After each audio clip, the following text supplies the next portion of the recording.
Hey everybody, hey, welcome back. We missed our live last night, but we're back and we have a special guest who is waiting in the waiting area. So you guys, we're gonna give people a few more minutes to log on, and then we're gonna welcome our guest and get right into the conversation. It's been a couple of days, so we got a lot to catch up on.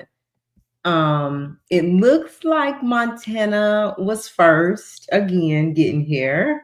Welcome everybody. So as you guys come, hey Harlem, hey Alberta, hey Montana, hey everybody. Our guest is on time. Yay, we love on time. And he will be in just a moment. We're going to give people a few minutes. So maybe about one more minute and we'll get started, because as you know, as we get started, people do decide to come in after we get started. So that's cool too. Don't forget, as you come in, to hit the like button. Also subscribe to the channel if you have not already done so, and become a member so you can be in our exclusive rooms when we have them, and you guys get the tea first, our members first. So hey girl faces. Oh, so he was so he wasn't actually in here, Harlem. Crazy. Just a few more minutes. We're gonna bring our guests on. We'll remember our housekeeping. Don't forget to go follow D.Bottz at the cookout _ on Instagram. He'll give you all of his social medias. We'll even talk a little bit about what the cookout is, so that you don't have the wrong understanding about what that is. So Montana, his shenanigans, y'all, his shenanigans. So it's 7:01. Let's just say like 30 seconds and we're going to come on. We're going to bring him in. We're going to welcome him. We're going to get into the conversation. Remember, we're talking about the industry, the entertainment industry, which D.Bottz has been in this industry for a long time, quite a long time, and kind of give us some insight on what his opinions are. So let me turn that off. Go ahead and share the live out to your friends. Go tag some people. Let them know we here. We out here. We outside. Montana, no, I don't have a big old notebook full of notes tonight. Not tonight. Maybe another night you can catch me doing that. All right, so I'm ready. You guys ready to go? Let's rock and roll. And don't forget, you guys, at the end of I'm gonna go off real quick, grab my water, but at the end of this live, towards the end, we're gonna drop the link so that if anybody want to interact in the conversation or ask D.Bottz questions, we can do that at the end as well, but keep the conversation going on in the chat. Give me 1 second, I'll be right back.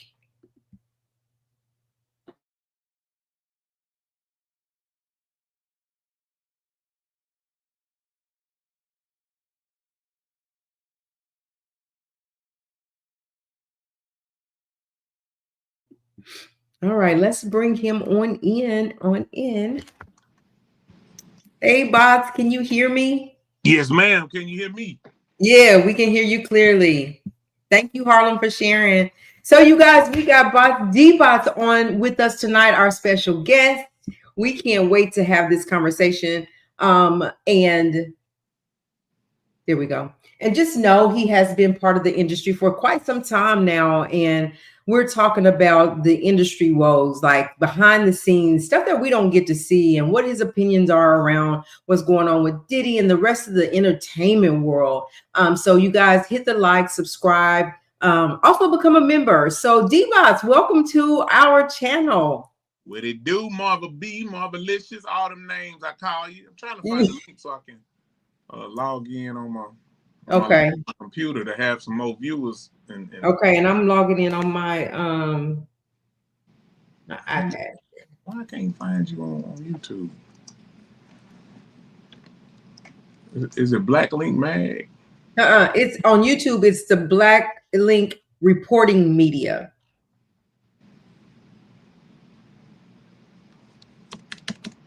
Recording. All different words? Reporting. You want me to send you the link? I think I found it. Yeah, I found it. Okay. Subscribed. Bam, I'm in there like swimwear. Yeah. Let me turn this in because you guys, you got it, Bottz? Yep, I'm ready to go.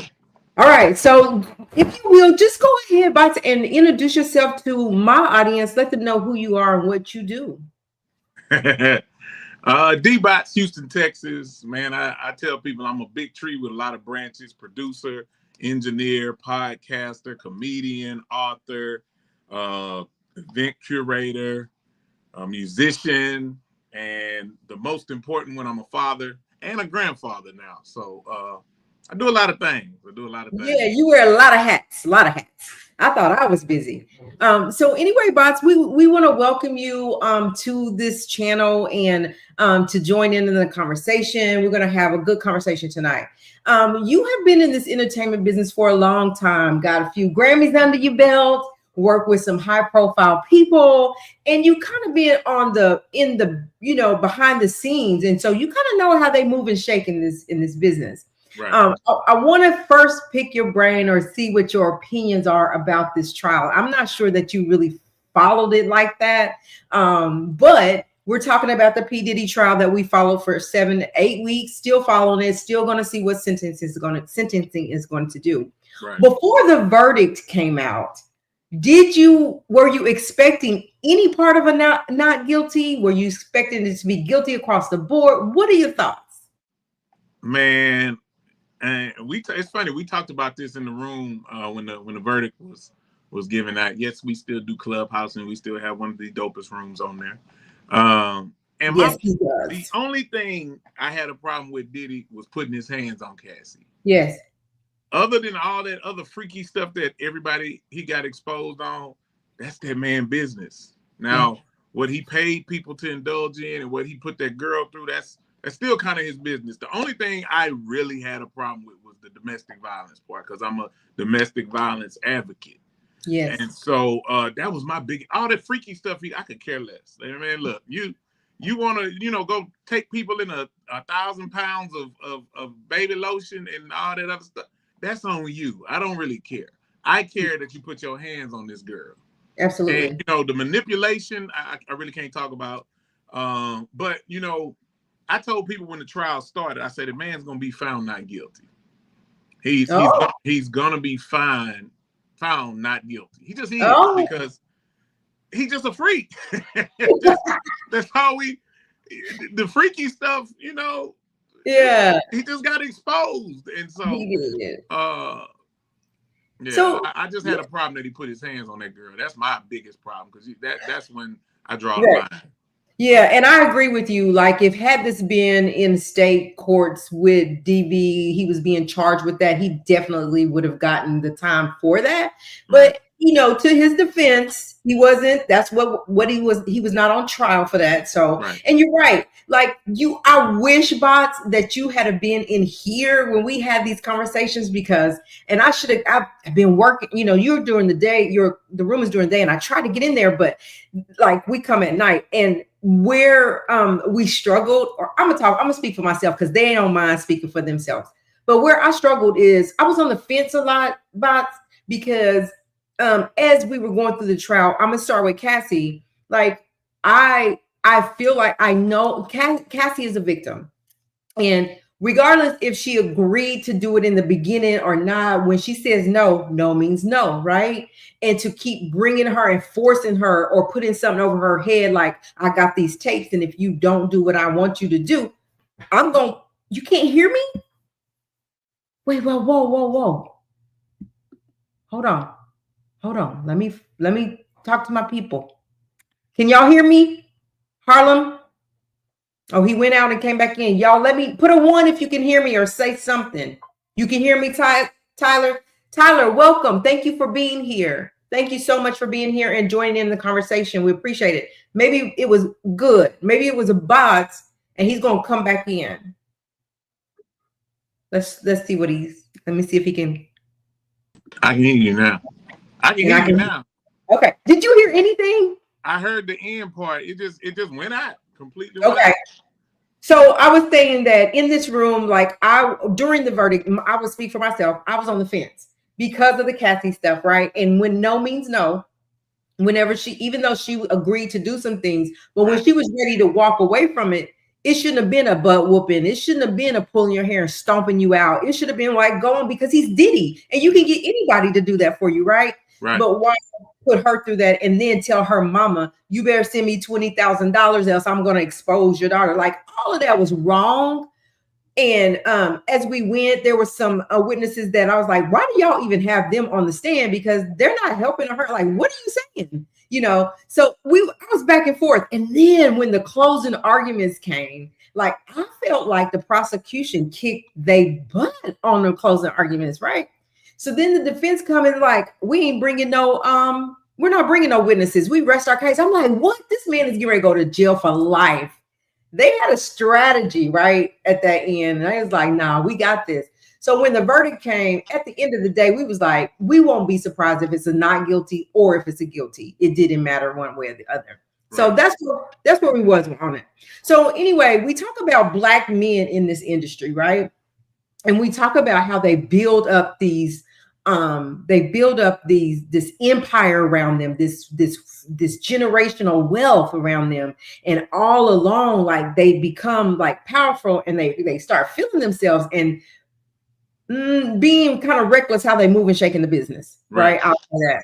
What do you say about Black men building up this empire only for it to crumble around? So you got your R. Kelly, who was the king of R&B. You got your you got now Diddy. Now they're looking at Tyler Perry in the film business. What is your take on all of this? Well, I think you get so successful, and when you become the top of the food chain, or you think you're that in your head, that you think you're untouchable, and you really think like, I can do whatever I want.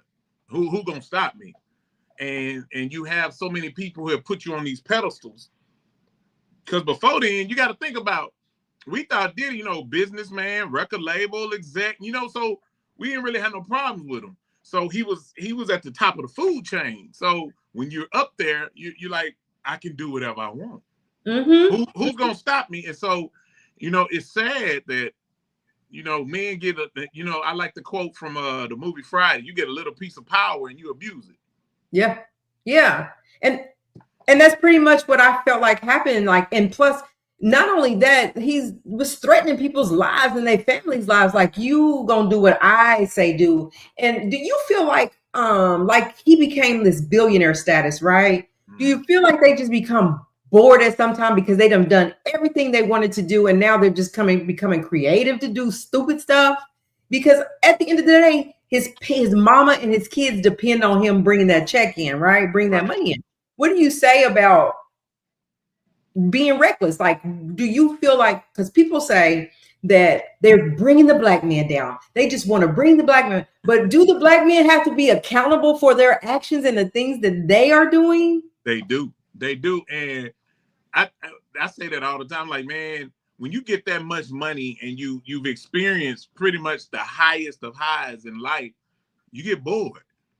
Like, when we start learning of some of the stuff he did, he sounds like a big ass kid. I'm sorry, cuz he sounds like a big kid.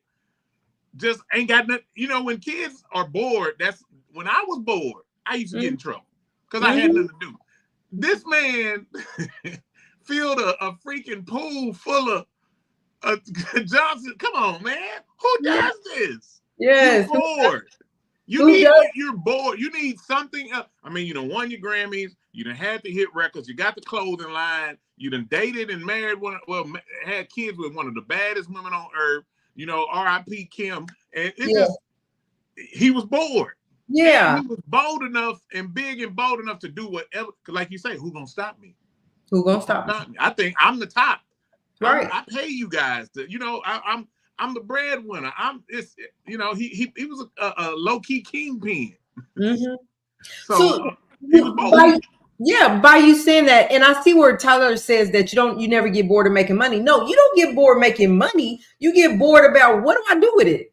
What now? Exactly. It's not the making the money. It's like, now what? Yeah.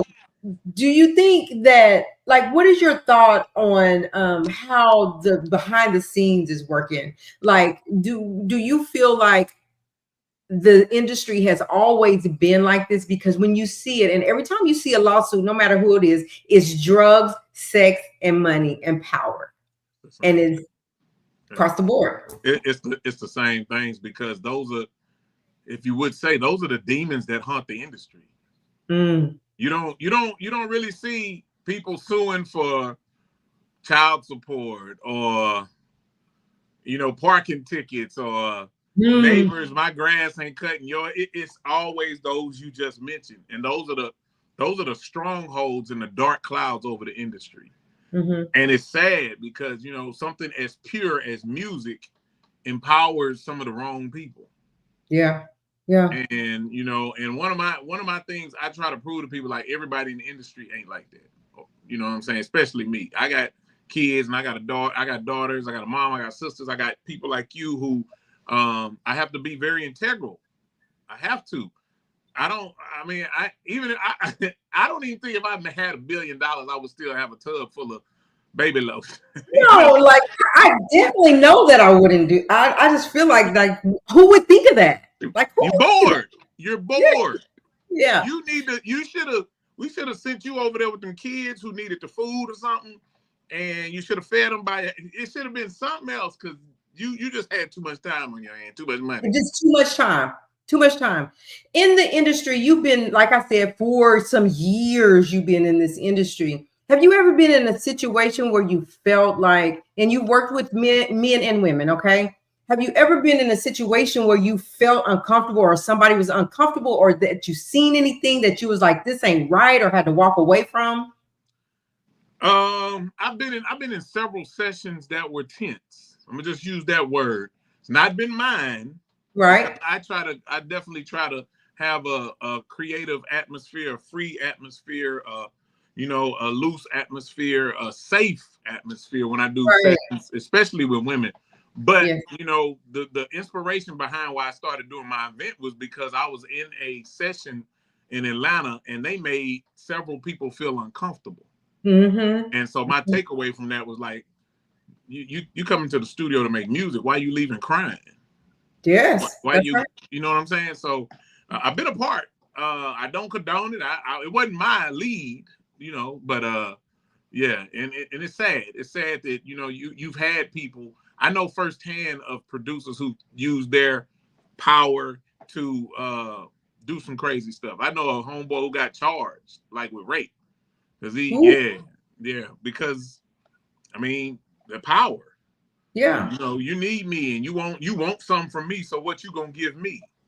And see, and that's something that whenever we talk to these people, they're like, why'd you go back, or why did you even stay? I was like, I dreamed of this all my life, and this is what I wanted to do, and I finally get there, and how do you walk away, even if so? And so it's not easy to say what you would do in that situation if you're that hungry for that, right. And you finally got there, and you worked all these years to get there, and then only to have to be on the casting couch, or have to do this in order to get this, and compromise your morals and your values. Yeah. So Diddy is going to be sentenced in October. And with these guilty charges, he gets there. They hold up to 10 years each, right? So the judge could do a number of things. We thought that the day that he got sentenced, that he was going to walk out. We thought, right. Let him go, because everybody was like, "They get ready, let this man walk out," right? So he didn't, but he said we could talk about moving it up, whatever. So what are you thinking about sentences? Would you think that because the judge can do whatever he wants, he can run them concurrent, and so the prosecution wants to give him like 51 months. The defense is saying, no, let's give him 20 months, so he can get time served in October. What are you thinking? Like, the judge was fair the whole time, but what do you think will happen?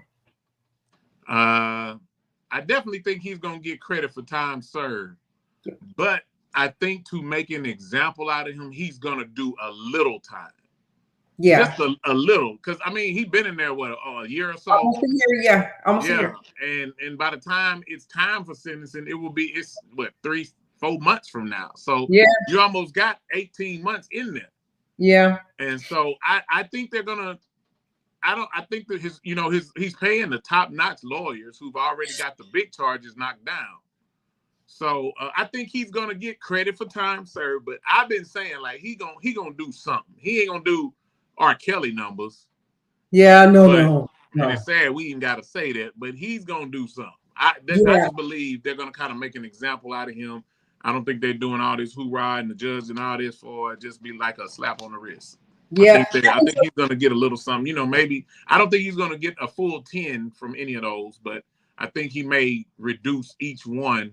Let's just And say maybe, to a year or so, and then he get credit for time served, and then how that go. He'll go to. He's already been there. And he probably do another year, then he get out on good behavior or something. yep. And they also said there's a point system or something. And so like for good behavior, they get like good days. And then for something else, they get good days on other things. But at the end of the day, I think you're right. I think even time served by October, he may walk.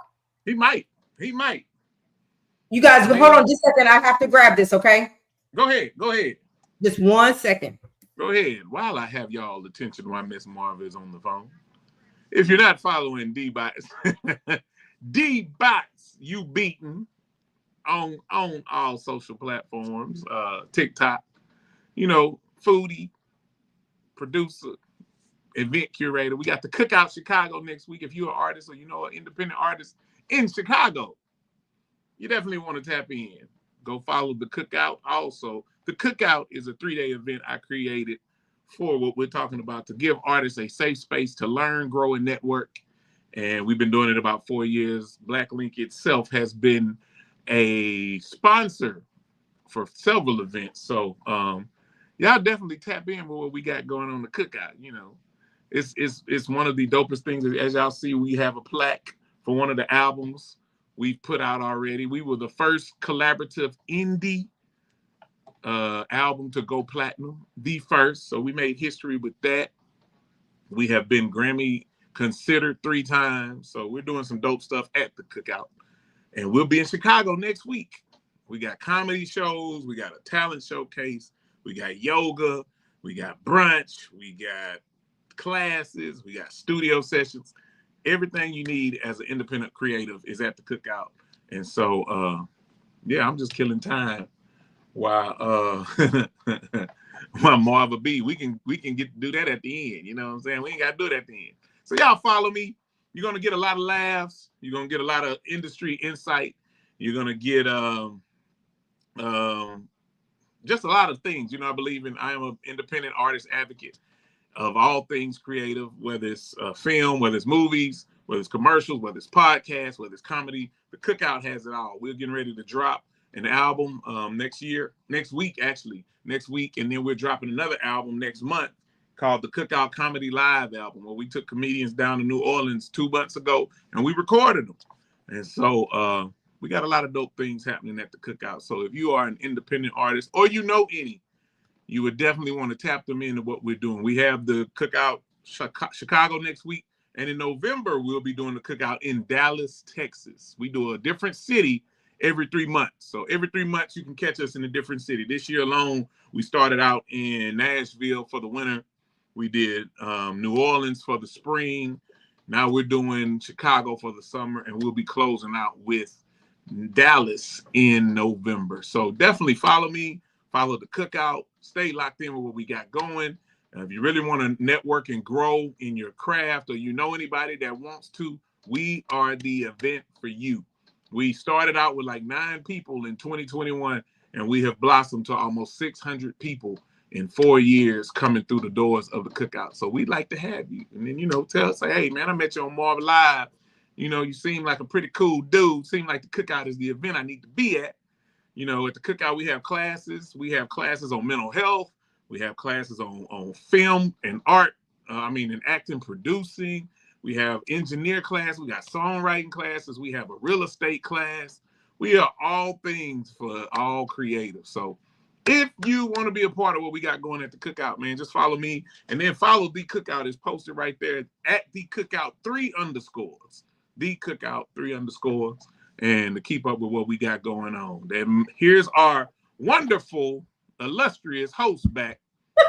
You guys, I usually don't do this, but like I'm on call, so I had to take that call. Look, you know, I'm gonna take. She say somebody said. Who was it? Somebody said, "Great time to promote yourself." It was like we was gonna let you do it again. We're gonna let you do it again because that's why I say I got it out the way. I just you know. I wanted them to understand what the cookout was. It's not that you go cook a barbecue and have family together, you know. So we got that too. You got that too. Yeah. During it, yes. Yeah. Okay. So anyway, so back to the conversation. And so you were talking about you had that somebody actually went to jail for because they were charged for the R word. When you look at R. Kelly versus P. Diddy, like that, you can compare those, but do you think R. Kelly got exactly what he deserved? It's definitely two different ends of the spectrums. Man, Kel's gonna, you know, he gonna finish out his life there. And the sad thing is the most accomplished, talented songwriter ever. Imagine that. And he has these demons, because that's what they were. They were demons that end up being uncovered.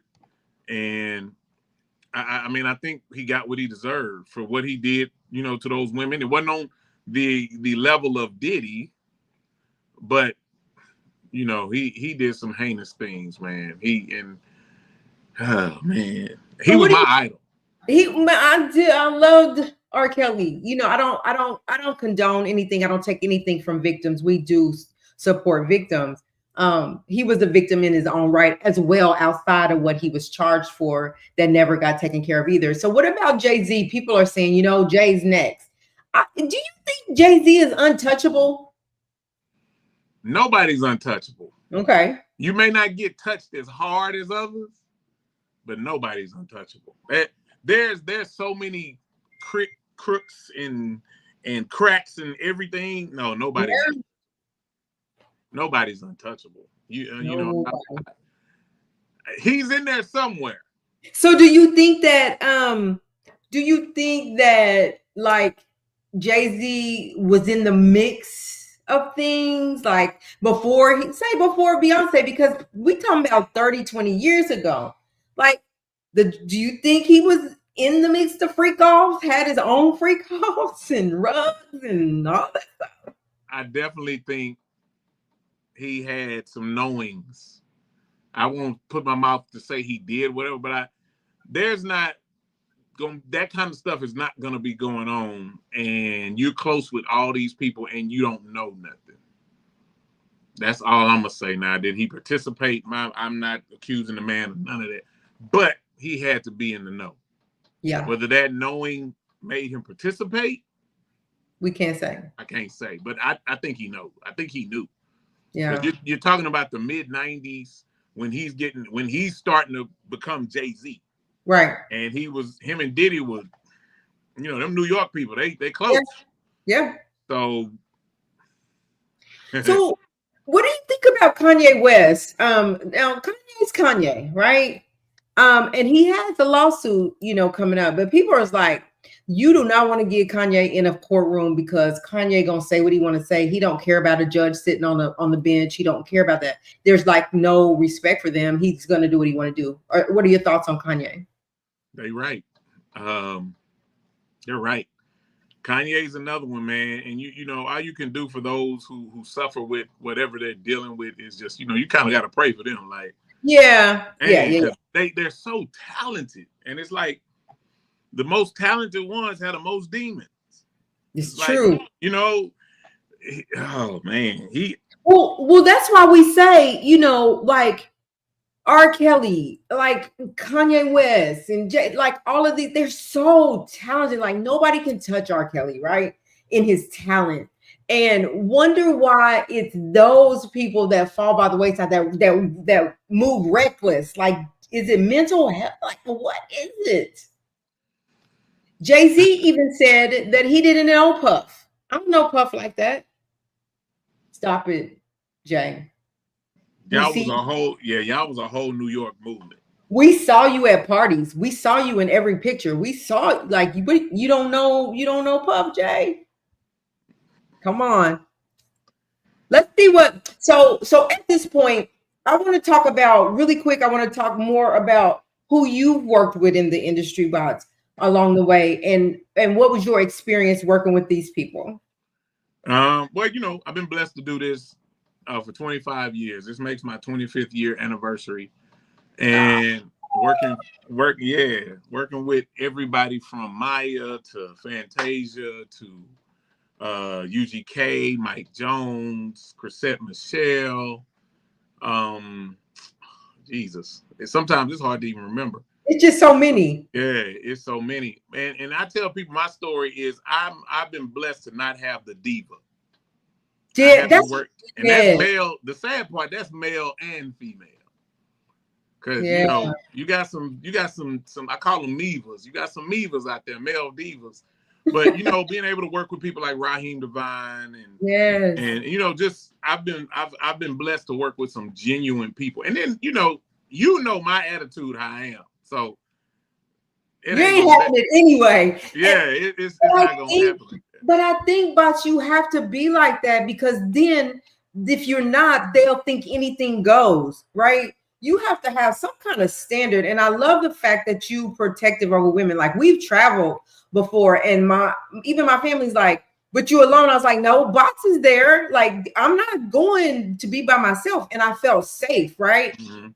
As a woman, and so I think that people in the industry they need more people like you as a producer that they're spending a lot of time in the studio with creating to protect them, and they just didn't have that a lot of times. Also, I'm gonna say this for Montana because he loves Ray J. Like Ray J is his favorite artist. Do you think do you think Ray J, do you think he knew stuff and that he was a part of this? I do, but he changed on us. He said he did. He said he don't. He said Diddy to him gave him we can't say the word, but rugs, and he blacked out. Right. Like what they are laughing at I me about Ray J. They don't think Ray J's the hottest one in the block. So I think I think the whole industry, there's a dark side that people don't know of. And for a lot of people, what a lot of people don't know of. I always tell the story when I did the BET Awards in 2006, and I got invited to this industry party at the W. uh-huh. And when I got Oh, there, it was just like dark and these curtains, and I was like, "Yo, I got to get out of here. Like this yeah, ain't. I don't yeah, I don't know what y'all doing in here. I don't care, but right. this ain't my type of hype." That kind of So sounds like the room set up where it was dark and the candles all lit, and he got the mask around his face. and that I'm pretty sure that's what I didn't even indulge. I was there a hot 10 minutes and I got right back because there's a dark side of this entertainment industry, and it's not just music, but period. And people are oblivious to it, Yeah. to the freak offs or he said, I can't believe she just lied on me like that. So with Ray J, I don't put anything past anybody in the entertainment business. If you've been in the business 20 years, 20 plus years, there's some stuff you done probably encountered. That's all Have I'm you? gonna say. That's what I'm gonna have to agree with you. And I'm not saying every single person in the industry, but I'm saying majority, like a lot of people. Why is it that why do they feel like hip hop, rap is the worst in the industry? Why do they get that rap? Because of what they rap about. You Uh, know, that makes sense. you got rap talking about unaliving people and selling the word you just said you can't say. You know what I'm saying? So Yeah. and it's a lifestyle that glorifies that, and that's not just currently. You got to go way back to when it first started in the early '90s. You hear it, yeah. Yeah, Even before. My thing, no bots, is this, and why people think that it's a takedown of black men. You got the Playboy Mansion that had young girls, and not one person said anything about that to him. He took it to his grave. Like nobody filed any charges. Nobody said anything about the young underage girls there, but R. Kelly doing life pretty much in prison because the young girls, some of them wanted to be there. They chased him around to be with him, you know. And it's not right. I'm not saying it's right, but I'm saying, why is it Hugh Hefner can do it, but we can't? The black people better not do it. Because I don't think none of those women came out against Hefner. You had women come out against Kelly. So it's a difference. It's bigger than R. Kelly. It's bigger than Puff. It's the powers that be above them. Do you believe that? There's always powers that be, Marvel. Always. So yes, it's bigger than all of us. Yes, I believe it. Because I feel like, and this is just my mind, how I think. I feel like Puff is who he is, but there's some people that Puff got some stuff on that's way bigger than him, right? That they wasn't gonna just let him fall. They was not gonna let this man just fall and be guilty across the board because he knows some stuff above him. That's what I think. I think he was groomed when he came into the business. Somehow, some way. Of course, you got people who, you remember when the first of the allegations came out and like all these people like got silent and distanced themselves from him? My question was next on my list for you. Go ahead. Because, you know, guilty by association is crazy. Crazy. And, you know, one of the main ones is funny is the TD Jakes one. Oh, yeah. You know, they said Jakes was at a couple of those parties. But, you know, him and Oprah came back and was like, it's mighty funny how when the bad stuff is mentioned, then they make up a story that TD Jakes slept with P. Diddy. TD Jakes groomed P. Diddy. Like, do you believe that's possible?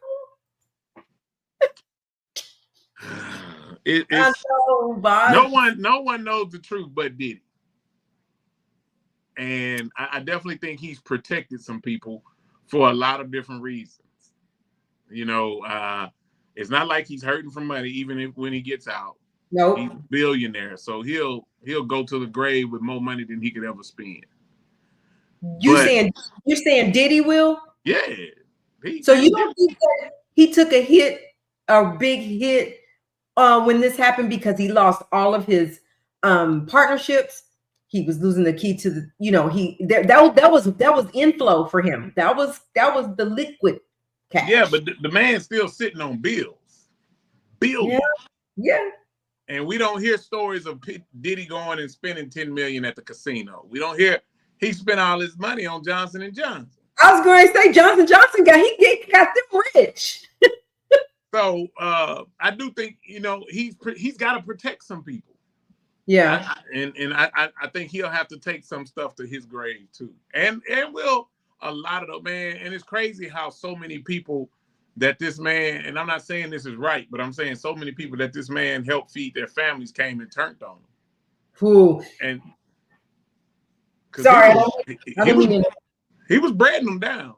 He was, but this is crazy because as soon as he got the not guilty on the biggest charge that would have got him life, people came out and started talking. Like, where was y'all when he needed y'all to support him in court? When he was sitting there like shaking in his boots, didn't know what his fate was going to be. Where were y'all?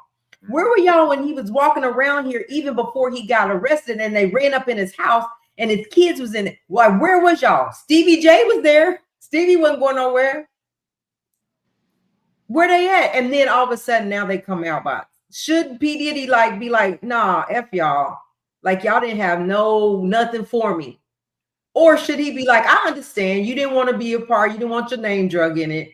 You didn't want to mess up your career. It's okay. Give him a pass. I think it's a mixture of both. Some of them you got to be like, I'm cool on you. And then some of them you got to be like, I understand. You got, some of them have a lot to lose, just like him. That's right. Some of them ain't got nothing to lose. Like the rapper Shine that they put on the stand. Nobody's talked about you in 15 years, bro. You ain't got nothing to lose. Yeah. So them the ones like, nah, I'm good on you. But you know, a Jay-Z or Lil Kim or any of them. Yeah, like Mary J. Blige. They was like, he was really connected to Faith and Mary J. Blige. They were not going to come out and say nothing. That man, that man done over the years provided for their families. They not dumb. Yeah. Sean Right Sound Studios says people are saying something happened with Ciroc and it pissed him off the wrong people, which is the powers that be.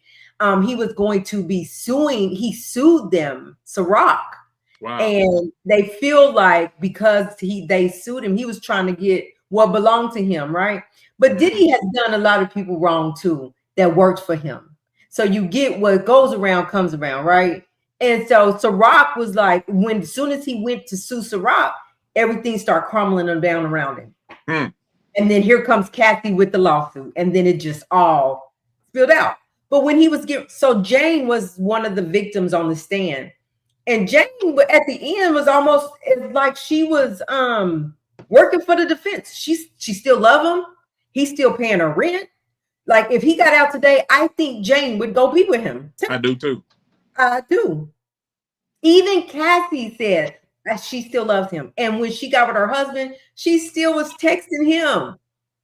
So like, how can you say you're victims? That's how I was on mixed emotions with it, boss, because they even called escorts and was like, we want to freak out tonight. Like called Diddy, like, I'm ready, I'm horny, I want to do it. And he's like, okay, let's do it. So it's mixed emotions. I think, and Cassie, man, speaking of her husband, he got to probably be the strongest man on the earth. Ooh, would you walk away? Yes. That's not love, boss. Man, no, I think I would have been like, hey, I wasn't briefed with the full dispensation of everything that went down. You didn't tell me, you sitting up there with people stuff on you and Diddy coming to lick it off of you, just, no, what? And then you find out that they were urinating in her mouth and they was making her. And he got her pregnant. That's the messed up part. Like, yeah. Oh, you got sloppy seconds. She had sores in her mouth. She had STDs. Like, oh, I know. But he said he took the vow, boss. You can't take a vow and say, oh, no, never mind. I don't think never mind. I want to see how long they last. I don't know if eternity is their goal. Well, so here's and I'm glad you said that too, because there's a lawsuit out against her and Diddy right now, this black man. And I said, if these stuff keeps coming out about her, I don't know how strong Alex is going to be to stay with her, because it's never ending. Like it's going to continue. And for the rest of your life, you got to be arm in arm with a woman who was a sex trash can. Man, I couldn't look at her at night. I'd be like, ew. I know I said for better, for worse, but you ain't tell me all the worst. He said he did. I don't know, but a lot came out in court, and he was just sitting in there taking it. Take that. So anyway, what I want to do now, bots, I want to bring up a couple of people. I'm going to drop the link. So this is what we usually do, and just have people just to start a conversation, ask you questions, how you feel, give their opinion. So you guys, it's this time of the show that we're going to drop the link. Anybody come up, don't be afraid of bots. He's so cool. And then let's talk about it. So let me get the link here. Harlem and Montana for sure will be coming up. But anybody in the chat that wants to come up, that has questions or have something you want to say, this is your opportunity now. And while we're doing that, bots, go ahead again once more. Talk about where you're at next, where the cookout is doing. I already did. You already said all of that? While you was okay. Answering your call, I told him we in Chicago next week. And we'll be in Dallas in November, closing it out. So okay, so you did it. All right, so the link is down there, y'all. Go ahead and hit the link. So let's talk. I have questions about the cookout. So from the time that it started to now, how has it grown? And how have, everything we do, we got to be leveling it up and making it bigger and growing and doing things different. What's been different from the time you started to time now to today? One, the team that has just kind of come together. Because when I started the cookout by myself, I was doing everything. I was booking, I was paying for everything, I was doing all that. And then, I've been blessed to have my little sister as my assistant for the last 3 years. And Aww. she handles all the admin work.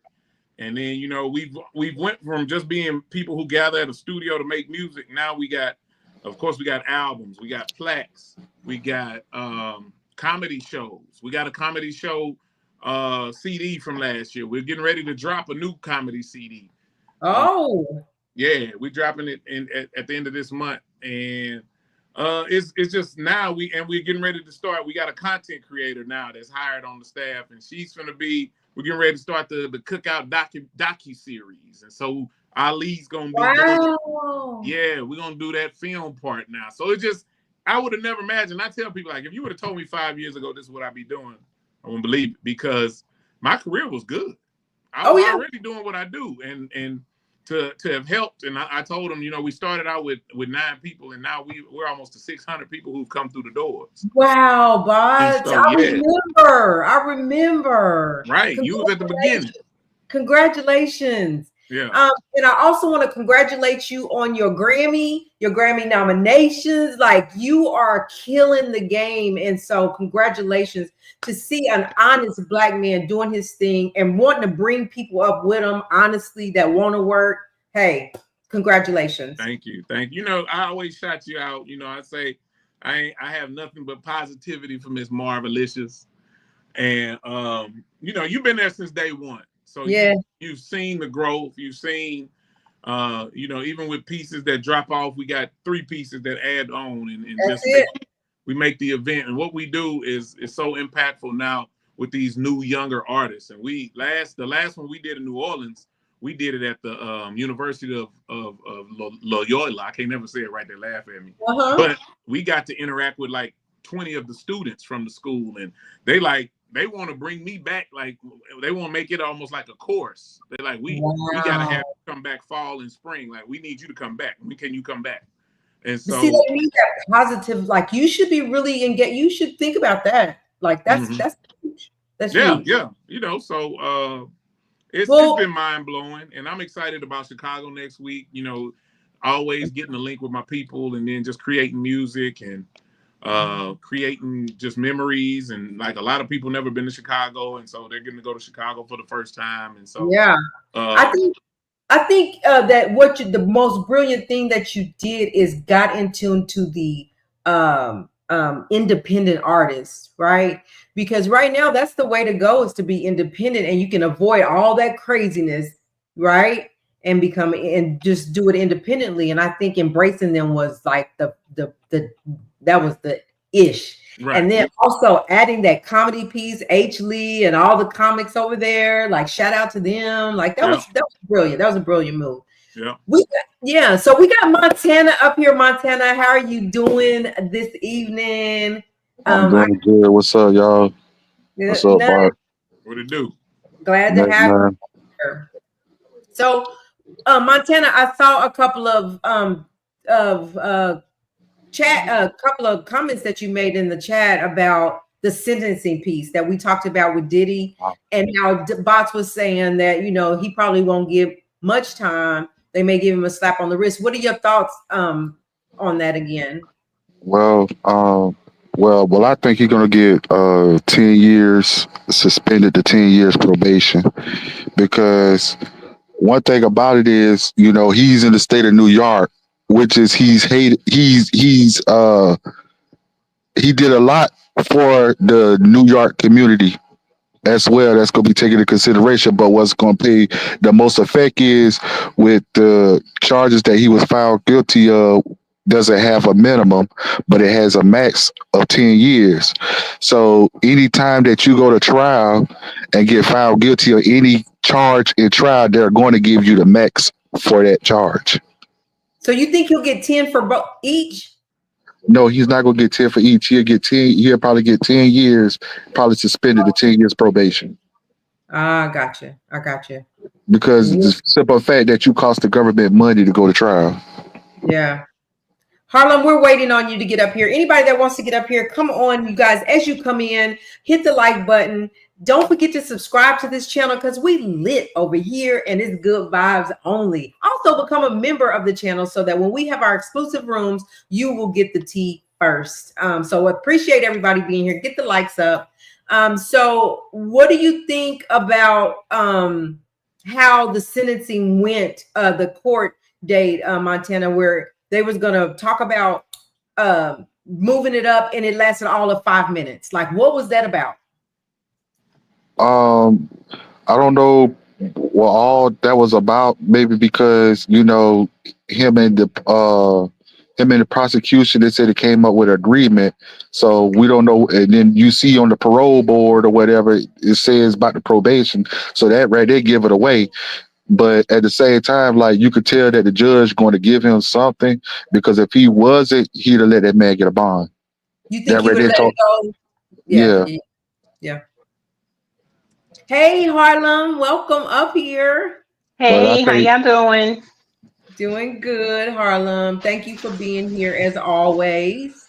but I Of really, course. but I really think he'll get probation, because if you go, just like I stated a couple of weeks ago, when you go back to the Rico case with Young Thug was nowhere powerful as Diddy was. And his trial, they was bringing up bodies, murders, drugs, trafficking, all type of stuff, way worse than Diddy stuff. And look where he got, probation. I think it's where you are. Like, is he in ATL? I mean, it's still the federal government. Yeah, that's true. That's true. I just find it really funny that it's just like this in entertainment world. Like, we're gonna have Ali on, who is a movie producer, and we'll talk about like Tyler Perry. Like, I don't know, if people keep digging, it feels like they'll find something. Like, right? I feel like they keep digging, something gonna stick. And it just becomes this trickle effect. Like, it's just lawsuit after lawsuit after lawsuit after lawsuit. Like, where does it end? I mean, I don't know. But Yeah. but this what it seems like. It seems like, I had this conversation with somebody earlier. It seems like how they say sports is rigged. I believe, I kind of put it in perspective with these trials, because you got these people that be brave, like, you facing a life sentence if you lose this doggone trial and you ain't scared to go. Like, the average man gonna be looking for a great plea deal to go ahead and just get this behind him, but they going to trial like it ain't nothing, just knowing that they got it beat. So, Montana, Harlem would beg to differ you on saying that he did a lot for New York. Like, I don't know that he did a lot for New York. I know that there's and I don't even think they're in New York, but there's a school or some kind of charter school he did. But what all did he do for New York? I mean, I would have to probably do some look it up or whatever, but quite sure he did something for the community. Not a thing. Yeah. In Harlem, it's from Harlem. So, So, D.Bottz, I have a question for you. I have an answer. So, have you ever seen Tank's podcast R&B Money? Yeah, I just did a master class with Brian Cox, and we kind of talked about some of his episodes. So, at the end of his show, he does a little thing. I'm not saying no names. Yep. You got a story for us? You don't have to say no names. I do. we can barely hear you, Bobs. What happened? Can you hear me now? Yeah. It's Yeah. kind of bad. Yeah. I do. I went to. I'm gonna expound on that party I went to at the BET Awards in 2006, and I walked in. Like I said, the lights were really, really low, and you kind of had. It's almost like booths, but they were kind of extended booths, not with like a seat, but more like a day bed or something in the booths. And there were curtains in front of the booths. Like, they weren't curtains, but they were sheer. Uh-huh. You could see what was going on in the booths. And, you know, you saw a couple of women with women, men with men. And so I'm walking and I'm like, I told my boy, I said, yo, I'm gonna get out of here. This ain't my thing. And as I'm walking and I'm turning around, I look in this one booth and there's an actor who sings. And he's with another man. I'm not saying no names. But that was my cue to get up out of there. Heck yeah. See, I don't like this game. I want to know. I want to know names. That's all I'm gonna say. You could just picture in your head who you think it may be. Oh my God. Yeah, I skedaddled. I skedaddled quickly. Last night, I was listening to the guy that had put the lawsuit on Cassie and Diddy, and it was like, most people in the industry gay? Most of the men that have power like that, are they gay? And he was like, yes, without hesitation. Yes, and maybe they're not full on gay, but they will do a man and a woman. No, they gay. That ain't something you can half put your foot in. You either full gay or no gay. Right. So while we're talking about it, did you see the lawsuit with Tiny and T.I. again? I didn't read it. I saw it come across social media, but I didn't read it. Yeah, it's crazy. So we'll be following that too, because we nosy over here and we want to know. Anyway, so any other questions before we allow Bottz to get out of here? Let me see if there's any. What you were speaking about with the T.I. stuff, I read about it last night, right? Yeah. It seems like that woman that's doing that, she been trying for a long time because the judge been dismissing it, the last 2 allegations she done made. Yep. And the recent one was just March of this year. Yep. And she's trying to say that Tiny, they passed their little women on down to their son King. And this woman been trying so hard. This woman seems to me that she has some mental health issues though, that she's dealing with. She's saying some crazy stuff. And they just like, and they beat her every time in the courts. They beat her. So she just found out. Yeah. Yeah. So, but anyway, don't y'all go anywhere. We're gonna let Bottz. Thank you so much for being here. We appreciate you every time for saying yes. Yes, and always. Congratulations again on all your successes. Of course, you know we support you over here. Thank and you. You guys go follow D.Bottz on, if you haven't already, at the Cookout on IG, and go catch a cookout he'll be near your city. Coming to a city near you. Coming to a city near you. Well, I just subscribed to him or whatever. I didn't follow them. Gotcha. Okay, thank you so much. Thank you for joining us. Yes, no problem. I holler. All right. Bye-bye.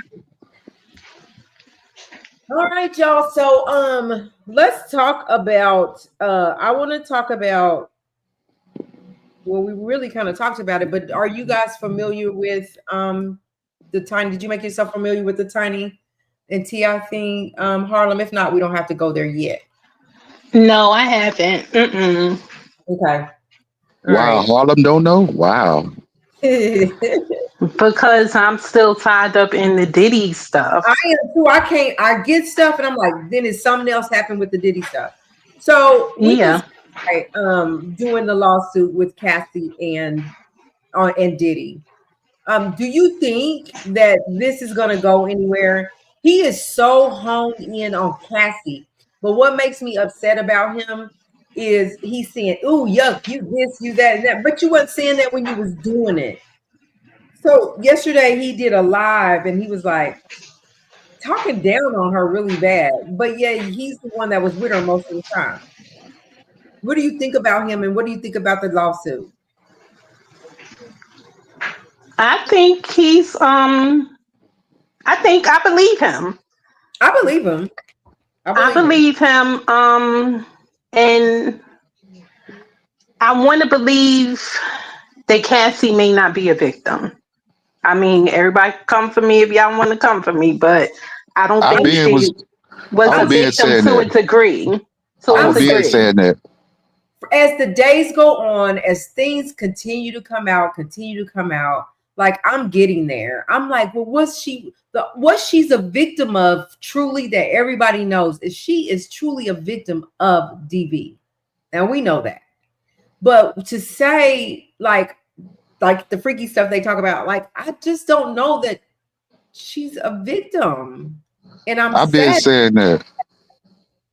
You have, Montana. You stood on it. The You stood. government, listen, that government district where they at in New York, they Yeah. idiots. They just let everybody walk away. It's crazy. They did. If that's the case, you're right. Like even Jane, like I'm sorry, but I just didn't feel like she was a victim. She didn't even want to be there to testify. That Hey, April. prosecutor, that prosecutor knows know they messed up. They know they messed up big time. They did. I think that their whole plan and what they presented, it just was a flop, is what I think. I just believe it. I just don't think that they did what they needed to do. What they were intending to do didn't happen. And But then go ahead. and then but it's too late. They done promised her immunity because listen, if they were to charge her too with all that stuff she testified with admission of her own guilt, that was enough right there of the Yeah, stuff that she did. But they can't do nothing. can't do nothing about it. Idiots. Yeah, that I think she and Jane would have been in total trouble. Just straight out of Harlem with it. I cannot with him. I can't. That is funny.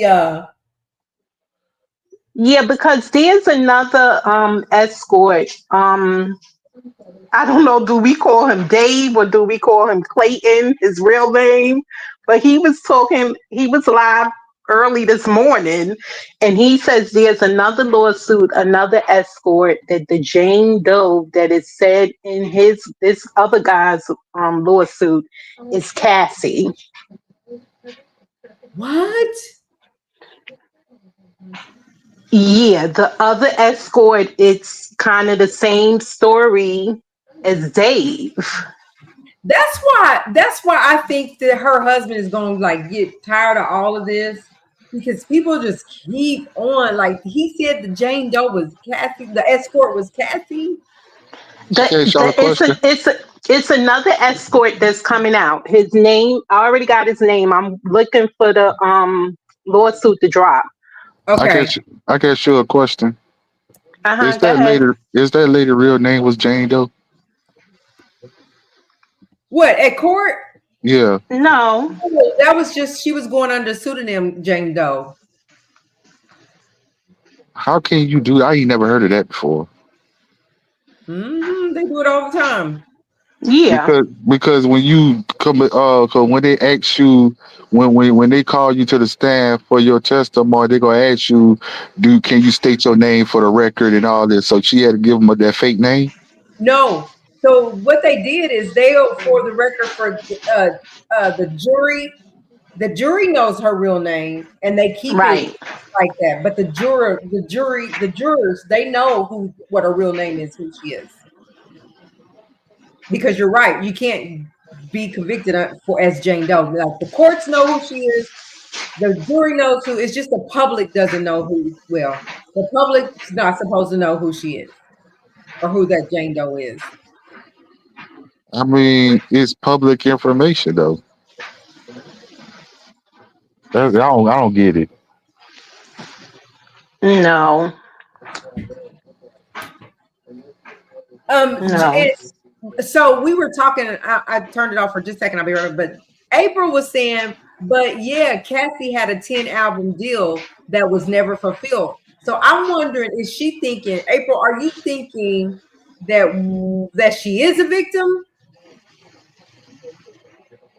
Is what I'm trying to figure out.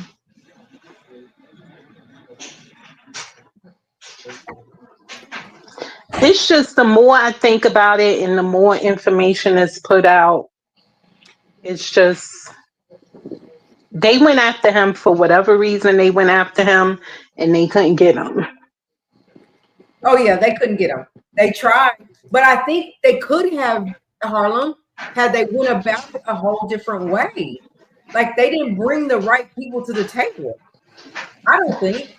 But Yeah, Faith, because if go ahead, Harlan. if you trying to create an enterprise, you don't have none of the enterprise members to testify, then there's no enterprise. There's no enterprise. Hey, Faith, this is what I want to say right here.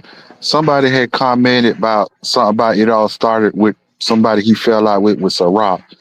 It sounds crazy. It sounds very crazy to me, right? Because how can they put together a case with messages from over a decade ago, with stuff from over a decade ago? So that means Ciroc had to be doing that from the beginning, right? If they was going to do that, right? It's not making no sense that Ciroc set him up for that. I believe that it all just caught up.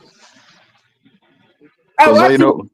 Yeah, I see what you're saying. that Yeah, means they had to been planting this 12, 13, 14, 15 years ago. yeah. I think it just all caught up with him right now. That Yeah, I people think are. it all just caught up. I But think that people was afraid to come out and say what was going on with them. What whether it was his staff, whether it was the girls that he was sleeping with, whether it was whoever. That at that time back then he was so ruthless that he was scary, and that the things that he said he was gonna do, he would do, and so they weren't gonna say nothing. right. Or now they was like, forget it. Everybody's coming out now. They don't care. They're no longer scared. Yeah, but it was told, but it was soon was gonna get out anyway because it was too many people involved from the get go. Oh yeah. Just like when they tell you when you do your dirt, do it by yourself. Listen, when you do it, when you got multiple people involved like that, that person gonna tell somebody, hey, you ain't heard this from me, so and so and so and so and so and so and so and so. As soon as he get off the phone with you, they going to the next person. You ain't heard it from me. That's how it happened. That's exactly how it happens. And so no matter what, they were going to come out. And I think that is just because they were no longer scared. They were tired and fed up. And when Cassie came out boldly as she came out, it just became a trickle effect. And it's not that people are just now coming out. Some people came out and tried to come out and it didn't work for whatever reasons. They got shut down because he was so right. So they go ahead.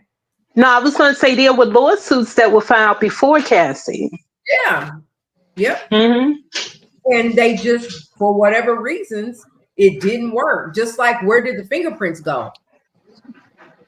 Right? It's because he was so powerful. Diddy made a phone call and the fingerprints disappeared. That's what I believe. Even though they're saying maybe that ain't what happened. You think he just threw the fingerprints away? No. So,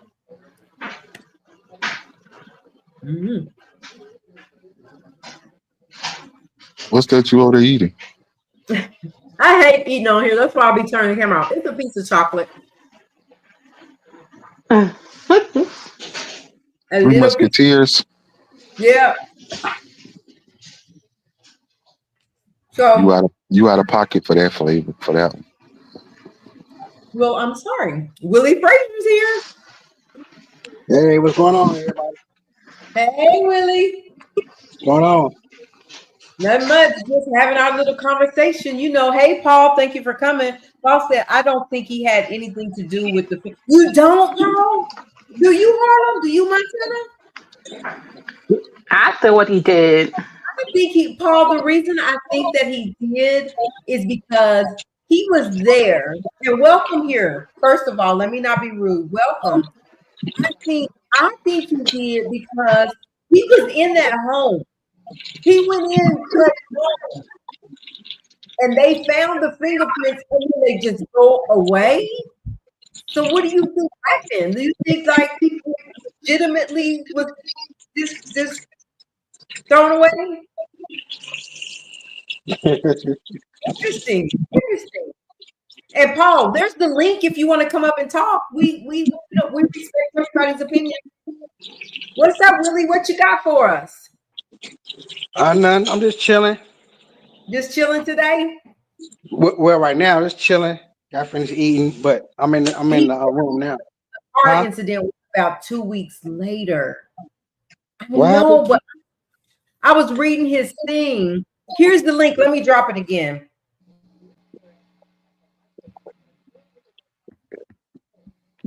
It gets hot. It gets hidden in the chat.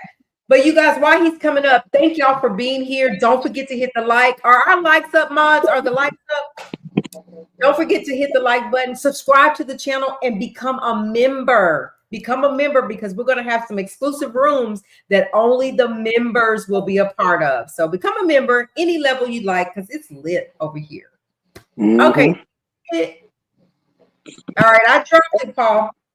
So Harlem, he's saying that the car incident was about 2 weeks later, but I still feel like he had something to do with it. Stop. Hey, Willie. Yeah, I think he did too.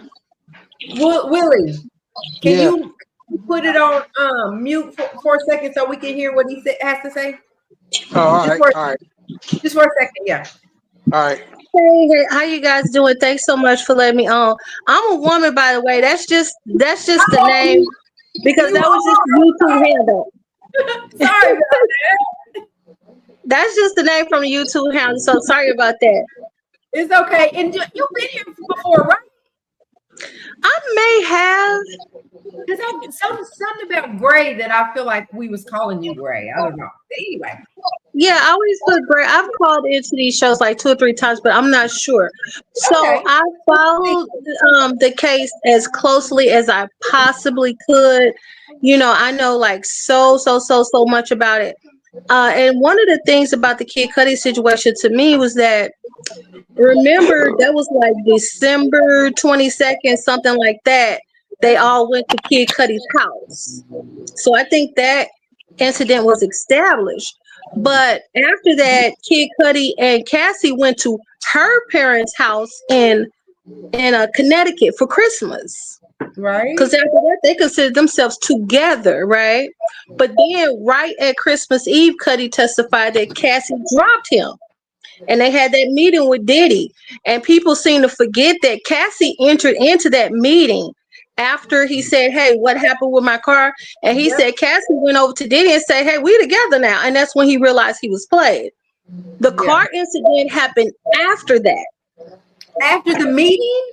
Yes, after that. It was like January 9th. And if you recall that night, Cudi said he wasn't at home because he was at his ex-girlfriend's sister's house. Sound like to me you were with your ex-girlfriend's sister.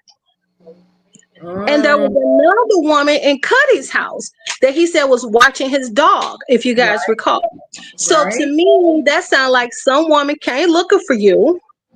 You weren't at home. And she might have known you was with your sister. And she did it, especially when we got that partial print from the bottle. Partial print from the bottle was a female. The other things I think people kind of miss about the fingerprints that LAPD lost was that they said Kid Cudi provided those fingerprints. So I thought that was odd. I'm like, did he get his own people to do the fingerprints? Because that might be why LAPD destroyed them. Because like, this is not even ours. How in the heck did I miss that? I'm telling you, girl, I like to know what I'm talking about. So I cross over stuff back, forth, and sideways. So to me, what I notice is Kid Cudi, you know, he's a rapper, he's a man, he got several women in his orbit too. Right. You know, so that's reasonable doubt all day. Wow. Hey, Faces, I like her perspectives, man. Like the other night I had to do a reality check on myself. She spoke so much powerful words. Oh, me? Yeah, you. Oh, thank you. Yeah, but I really think that Diddy is just being set up. I think he's a victim.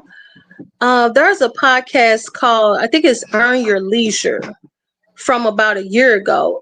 It was about a few months before he was charged with all this stuff. And on that podcast, Earn Your Leisure, he talks about this big conflict with Ciroc. And how he had wanted to grow his influence in the liquor world, and how he got De Leon, and how he had a contract with them to, I guess you need agave nectar or something like that for the tequila. And they had told him that they were growing it in Mexico, and he flew down himself to Mexico, according to him on this podcast, and they were not doing that. Okay. Right. So he was talking about how there's racism even in his realm. And if you really think about it, there's going to be racism in that billionaire class because that's the top class, right? I don't think those white billionaires want black billionaires to have a voice. Oh, no, not at all. That's why I feel like they are a part of bringing black powerful men down too. That's Jews right there. Now that you said that, so I'm gonna call you Gray if that's okay. That's fine. Okay, now that you said that, do you believe that Jay-Z could be next?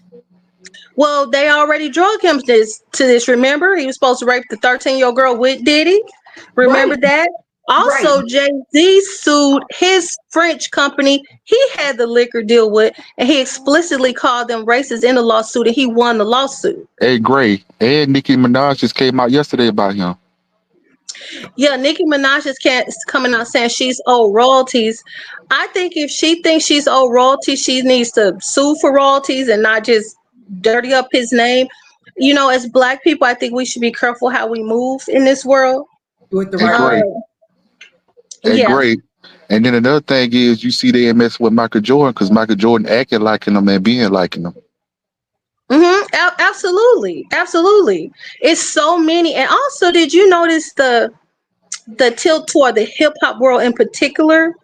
Yep. Yeah, so you got Russell Simmons, you got Jay-Z, you got Dame Dash. Dame Dash was an easy takedown, but I still believe it was a takedown because some of the things they're doing didn't have to be done.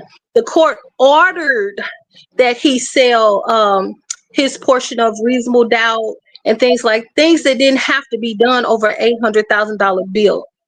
But I do think because that culture, hip hop culture, is so broad and it includes so much wealth, I think it's, they want to say, well, it's nasty, it's dirty, it's too much sex, but they don't say that about rock and roll. They don't say that about rock and roll. And then another thing is, they didn't say that about Hefner. And then another thing is, what you think? Leonardo DiCaprio. No, sorry, Montana. I'm sorry. Oh, y'all go ahead. But what I'm saying is, basically, that's what all music basically about is sex. Yeah, sex, killing, and selling drugs, and throwing money in the club, shaking behind, and all this other stuff. But Jay-Z, he stuck his neck out there for Meek Mill. Remember when the judge was paid to bring Meek Mill down? Jay-Z has worked to change laws in New York that favor brothers in prison.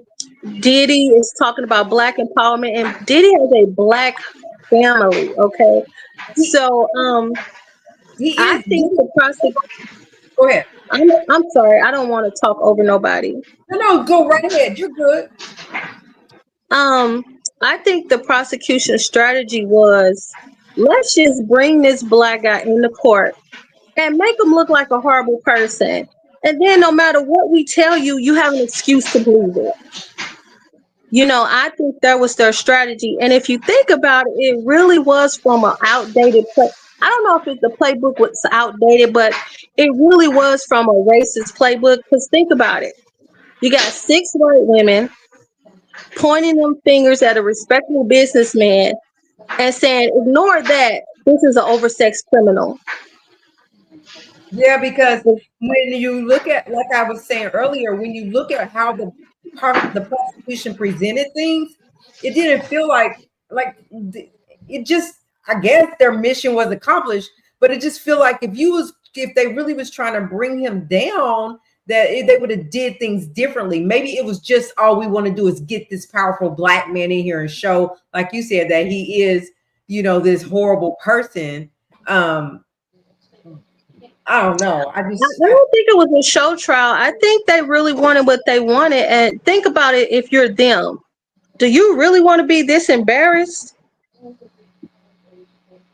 Who would take that fall professionally? Who would exactly. take that fall professionally? You Yeah. know, I think they are highly embarrassed. I think that's why they're trying to turn the two lesser charges into bigger charges. Yep. So it won't seem like it was a complete fail.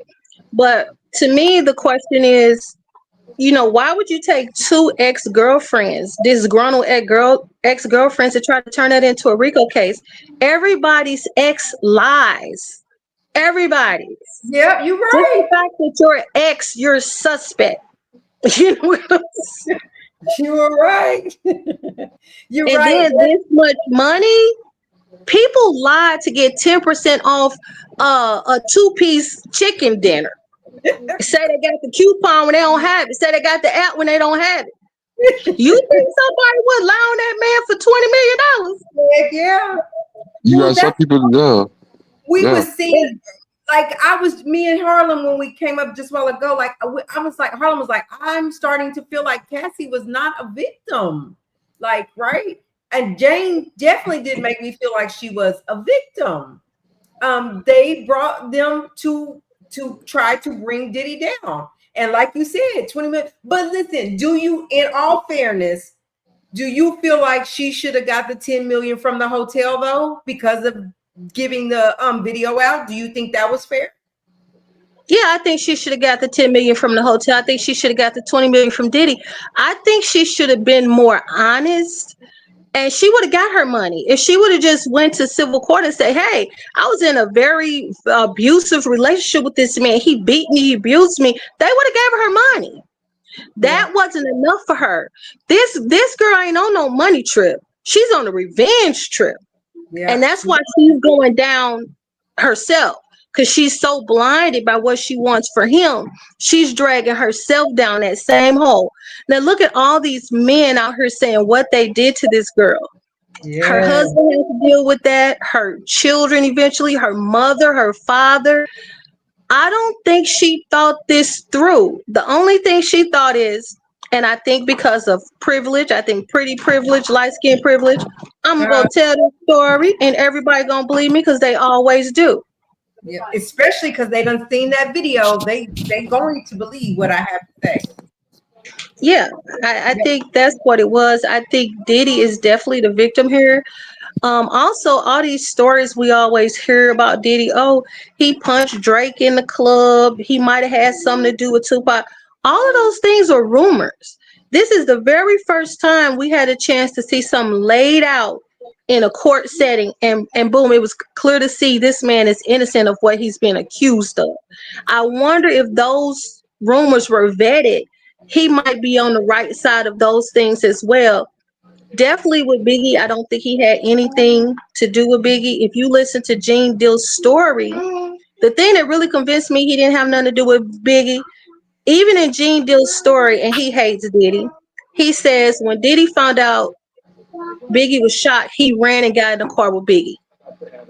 Now, if a shooting has taken place and you don't know where these guys are, still smoke, why would you run to danger? That's love. That's love for your friend. So I believe that. I believe that he did not have nothing to do with Biggie. What do you think about the young lady saying that she got shot by Diddy in the face? Well, I think what we keep forgetting about that is that was adjudicated at the time. We went to court on that at the time, and he was found not guilty. Yeah. You know, people do. We act like everybody we ever met is so innocent. That is untrue. You know? You're right. People lie. You know, and people lie for money. People lie for revenge. In this case, I think to me, it's an obvious coordinated effort. How do you have this many black billionaires under scrutiny at the exact same time? That's my thing. Tyler Perry, P. Diddy, Jay-Z. Like, I'm thinking, and that's why I was saying, like, what is the deal? Is this just like take the black men, the powerful black men down now? Like, what's going on? What's happening? I think that's absolutely what it is. You know, think about those boardrooms that we always talk about, being in rooms, and lots of us have probably been the only black person in the room. When you are, you have a measure of influence. Mhm. So if that's the case, I got to get you out of the room, right? Right. Yeah. Gosh. You bring a whole nother perspective, like for real. Because I don't think I was just looking at the big picture, right? I was just kind of like listening and following and hearing maybe what I wanted to hear. I don't know the things I wanted to hear, but You know what I think it is, woman to woman? I think women have been through so much. uh-huh. And I'm a woman. I've been Hmm. through so much. Hmm. You know, Right? I think, you see that video and you're willing to believe anything about him. Just from So the I don't video. think it was just us being quick or even being dumb. We've heard things about him for years. That video is so provocative. And as women, I believed it. I believe the video and I believe the claims. Hmm. My first indication that something could be wrong was when I read her, because the lead attorney, he had did her whole thing. And when Hmm. she said, well, he made me pick the men, I said, no, no, no, no. See, that was my first you can't just tell me anything. You know what I'm saying? Yeah. Yeah. And I tell you another thing. Remember she talked about those white fingernails? Yes. Yep. Okay. If you go look at her wedding photos, she has white fingernails. She does. Yes, she does. She does. I listen. But you were so traumatized, right? She's in love with Diddy. Jane is in love with Diddy. And if Diddy got out and would take them back, they would go Well, they don't regardless. have to worry about that. But I don't believe either one of them are in love with him, and I don't believe he was in love with either one of them. You don't think so? No, not at all. I don't I know. can tell you I why. don't know if I believe he was in love with them, but I think Jane was in love with him. Girl, if Jane ain't a gold digger, ain't never been no gold diggers in the world. She's that Okay. too. She's that now. She is that. If Jane ain't a gold digger, ain't never been no gold digger in the world. So I'm gonna tell you my theory. I think love is true and real. It's the only real thing in the universe. I believe that if Cassie loved Diddy, she would not have sat on that stand and tried to send him to jail and ruin his life. I don't think she would have done that. Also, as a woman that's been in love with myself, when I'm in love, I can't let another man touch me. Right, right, So to right. me, that those two things don't pass the sniff test for love. Yep, that's right. So you lying, okay? You really can't even hardly stand another man looking at you, okay? When you're in love with a man. That's true. Also for Diddy, he let too many men touch these women. Men are territorial when they're in love.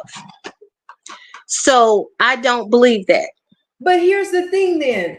I guess it was just because her performance, but I was just thinking like if that was the case, if he really like he's Diddy, he could get anybody to do it. Why wouldn't he let them just be done if they wanted to be done? Like They if they didn't want to be done. They're lying. okay. How many voicemails did we hear where he's ready to let it go? How can you say, so many things they were saying about him to me did not fit. Like they said, well, he's trying to use money against him. First of all, I just don't think that argument works because if somebody's leaving you, they get to take all their stuff. But in Yeah. his case, he said, well, it'll be 3 months. Like if this can't be the kind of relationship we agreed on, I'll give you 3 months. To me, that's pretty generous. It's pretty generous to say 3 months to get yourself your mind right.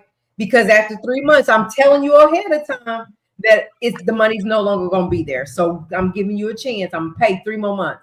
And he's still paying. Yeah, I think the reason he kept paying is because one, they would have misconstrued that possibly as witness tampering, because Oh, this institution had a really messed up way of looking at things, and two, that 10,000 to him is like 10 cents to us. yeah, So he was hoping maybe up to the last minute, like maybe she won't do it, yeah, but she did. yeah. She came up there and she pointed at that man, and she did all of that stuff to I think Cassie probably cared more about him. This is what I think about Cassie. I think she was a gold digger in the sense of she got with him in the beginning. How could you be 21 years old and just happen to be with a music producer that's about 10 years older than you in a studio living in an apartment in Manhattan? You was head and shoulders above the other girls when you was 21. Mm-hmm. And then you lied. She made up a whole flyer to show her then boyfriend that was 10 years older than her to say why she had to go be with Diddy that night on the boat. Mm-hmm. So she was scheming from the beginning. And I think she was doing it because she wanted the money. She like, I'll trade you my beauty for some money. Yep. And Diddy was like, okay.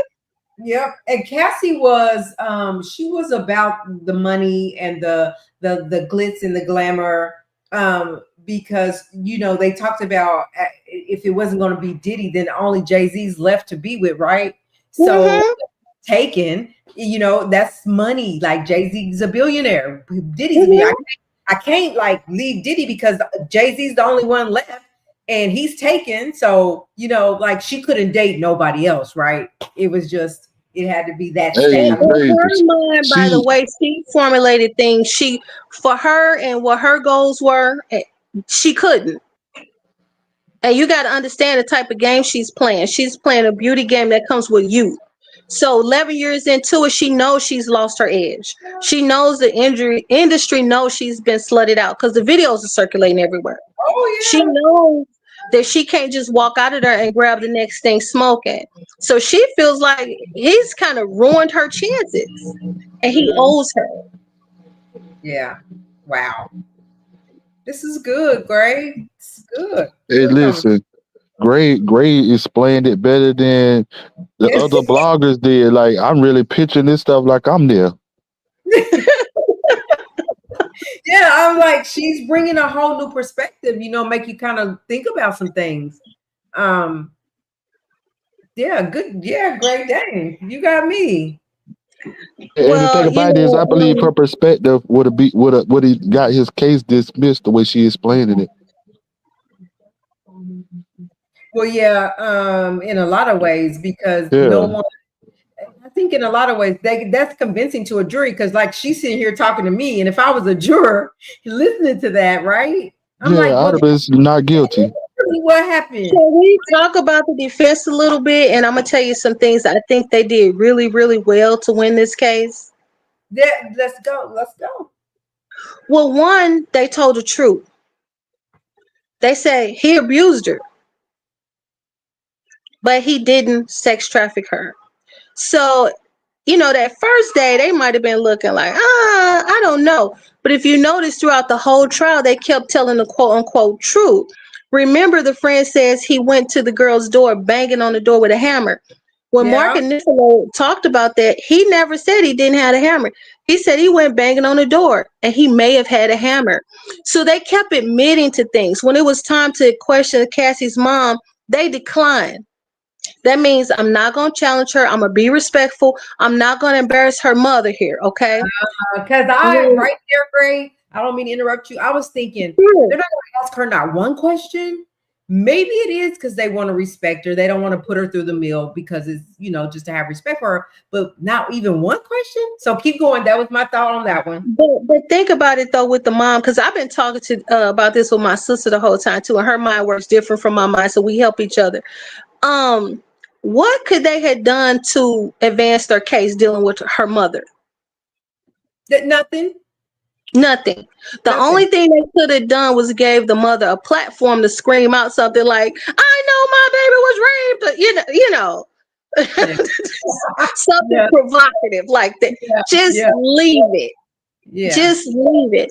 And you notice they never argued the case, at least not in closing arguments, about the extortion either. I thought they were going to come back and try to explain that, like when he was just asking for some money back. They didn't. So what I realized they did was establish this kind of chain of trust. Like, gee, they kind of admitted to all this bad stuff. We kind of trust them a little bit more. They're not trying to play in our face.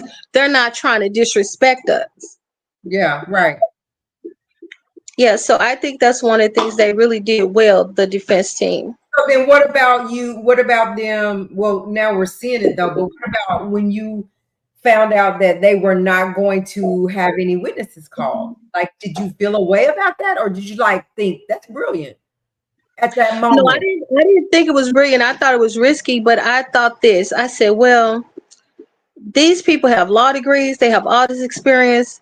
They know better than me. We're gonna have to see how this thing play out. But I tell you what I knew they had done already. They kind of they already tried their case within the prosecution's case. When they were flipping those witnesses, one of the things the prosecution did I thought was so dumb was play Diddy's apology video. Uh, Like, why would you? He's not taking the stand. Why would you let him sit up there and look sad? It might look to you, I thought that they were very arrogant because it might look to them like it was fake, but ever since that video first came out, I thought it was the right thing to do for him to come out and say, yeah, I did that and I was wrong. yeah, I think that was the right thing. But did you really think that? I mean, I guess he had to do it, but I just didn't feel like that was a genuine apology. Like, I think he did it because he had to do it. But he didn't have to do it because a lot of people said he exposed himself to liability, but by kind of admitting it. Yeah, I feel like in life you don't never have to do nothing. I was saying he didn't have to, like, you got to do this or else. I feel like he felt like he had to come out and say something. They had a whole meeting with the family in the backyard and saying, I got to go out and do this. So should I say? How should I say it? Not because I genuinely am sorry for doing it, but because I think this is best for me to do it. But do you think that when he did those things to Cassie, do you think he felt like, oh, okay? Or do you think he probably felt like, man, I'm a piece of crap? I don't know. I don't know that he was crap because he kept fighting her. He kept jumping on her. He kept fighting her, but Jane had almost no instances of violence. Yeah, almost So none. that kind of made me feel like, what you say? She hit him first in one instance. Like And what she did. the first time I knew of him assaulting her was that she hit him first. Yeah, and she was really vicious, slamming his head into a marble, countertop. And I think it was, at least my theory was that she had done that after the Cassie lawsuit came out because she wanted violence in her lawsuit. And you notice two of the people who tell the stories about Cassie say they were running from the violence with Diddy and they hid somewhere. And then Jane put that in her story too, where she ran somewhere and hid. I mean, she clearly based that story on Cassie's story. Like, ma'am, come on. You know what I'm saying? Yeah. She clearly did. Yeah, it's just a trip. The whole industry, the whole everything is just a trip. So I want to ask you this, Gray. I know, like, you are our special guest tonight. So Okay. What do you think about the guy coming out with the lawsuit against Cassie and Diddy, and what the things that he's saying? Like, is he credible? Do you think this is going to pass through, a court system? Is it going to be criminal? Like, what are your thoughts around it? Well, for Cassie's sake, I hope it does not become criminal. I do think he has a civil case, if you believe him. Now, we know for a fact he was with her because that was established in the courts. But, how much of it do you actually believe?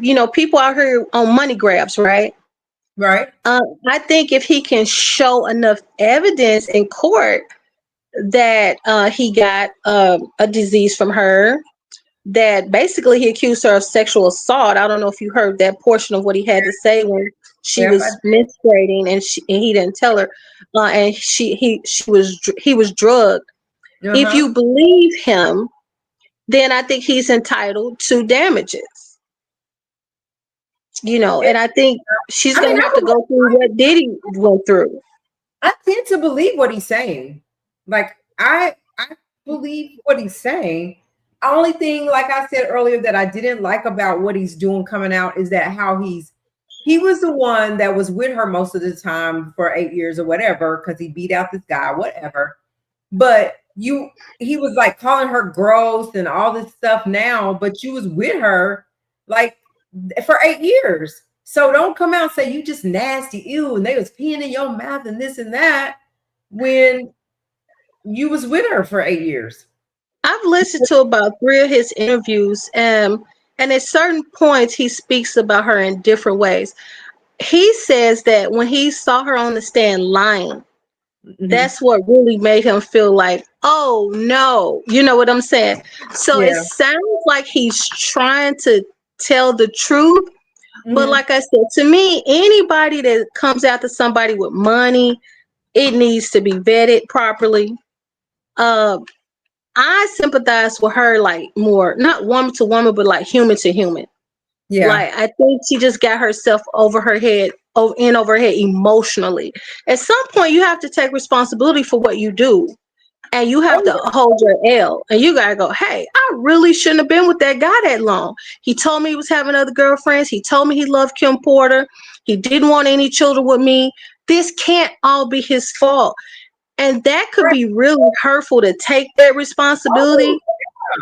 And he did. But He if was he would have done that, like, I got other women, I'm telling you up front. So he didn't hide that from them, you know. So it was their choice at that point to say yes or no, and they continued to be with him.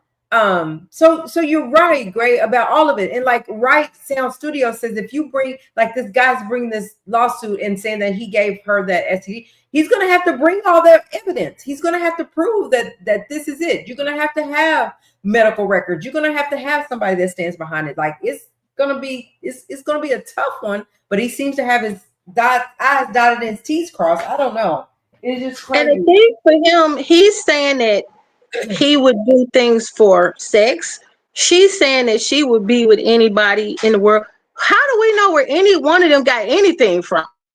You gotta prove that. Like, did it really? Right? Did it really come from Cassie, or did it come from somewhere else? Did Cassie even, like, it's a lot to prove that where it came from, because That's what y'all. I'm saying.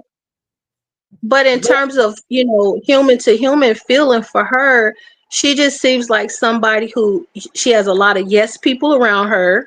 Like, Yeah. oh, poor baby, poor girl, poor this, poor that. The prosecution clearly used her to try to get this done. Did they try to get any of these men to not come out against her? Did they think about the backlash? Do you see Vlad? Vlad is collecting like all her ex lovers, and trotting them out for the world to see. And once again, she's not getting paid off for none of this. None of it. Yeah. And I'm like, where was her mom? I don't like to besmirch anybody's mom, but if it were my daughter, I think I would have told her, do not take the stand because you're going to expose yourself. Yeah. I think they really thought that by her taking the stand, they were going to really take him all the way down. Like, there was going to be no more Diddy out here that, if I go and I speak my truth, I tell whatever, that it's going to be over for him. I believe that they thought that it was going to be guilty across the board. And maybe that's the reason why. I don't know. They clearly thought that, but if they had really sat in a room with each other and say, hey, give me the argument back. What can somebody say back? They would have been able to see then the holes in their argument. They clearly didn't do that. Yeah, they didn't. Yeah, right. It's crazy. Anytime somebody spoke against them, they said, well, you just don't understand the victim. You don't understand the psychology. You can't just say things at people. Everybody has their own brain. Everybody's going to process it the way they process it. The jurors are not divorced from the world. The jurors know people who lie. Okay. The jurors have been victims of crimes themselves, and they may feel like, I wouldn't have kept going back. Mm-hmm. You have to think about these things and provide for these things. I think the prosecution probably picked the best witnesses they had, which tells you a lot about their case. Yep. I guess the best witnesses they had. What do you think about Jordan? Wouldn't she been in her? Well, you see why they didn't call her. She can't even get through a video. She can't even get through her own video without going crazy. She goes and these people crack me up. They always want to have so much to say about Diddy, and they so indignant. And here you are, girl, with the camera in your face. Go ahead and say what happened. Tell us. When I talked to her, she was like, "No, I'm not gonna say nothing. I just went on the documentary for whatever, but I'm not." And then next thing I know, she was letting it all out after that verdict. I was like, "Okay." Yeah, and then you're supposed to be so scared, but here you are after the verdict saying all of this stuff about it, but you never actually say anything. Same way with L.B. Sure. This guy writes a whole book. Mm-hmm. And you go around tiptoeing around. You think he did something to you. You think he did something to Kim. Your son is with him. But we never hear what the accusation is. Yeah. These people are hustlers. They are not honest. Don't you think if L.B. Sure had something credible to say, the prosecution would have had him on that stand? Yeah. Yes. Anytime they pull Kid Cudi up there, and the reason they did this RICO is because RICO allows you to bring in acts from across state lines, and they have to link like every 5 years, 10 years to each other. So they get to bring in all these things that are truly irrelevant. Because we're in New York and we talking about something that happened in California with the Kid Cudi situation, right? So they brought in as much filthy mess as they possibly could. Everything was against this man. Everything was against this man. And those jurors were able to come to the conclusion that, I just don't think he did sex trafficking. Yeah. I don't know. I think that what you did tonight, Gray, is that you brought a lot of perspective in a different way, right? I don't even think we've had somebody up here that came with that perspective, except for like Montana has stood the ground on basically the things that you're saying. And I just feel like, I just really thought that if nobody else could do it, Cassie's testimony was going to do it, right? Because I believed her. But then whenever, as things come out, like you bringing it to me and like me listening to other people on other podcasts and how I'm like looking at Cassie's side eye, now I'm like, wait a minute, is she really a victim or is she not a victim? In this situation, is it really was a money hustle for her? And then April Showers coming, she was like, yeah, y'all, but y'all forgetting she signed up for a 10-album deal that never happened. What happened to that? Why did he do her like that? Why didn't she get to bring her albums out? Why didn't she get to put her music out instead of making her job a freak off session? Well, first of all, we know Cassie don't have that much talent. Okay. Let's just be honest. She did get one album out. I thought it was interesting. One of the emails that she sent that they put in there early in the trial, she's telling him, I'm not going to work. I'm supposed to go to the studio, but I'm not going for this reason or that reason. And I thought they might talk about that a little bit more later.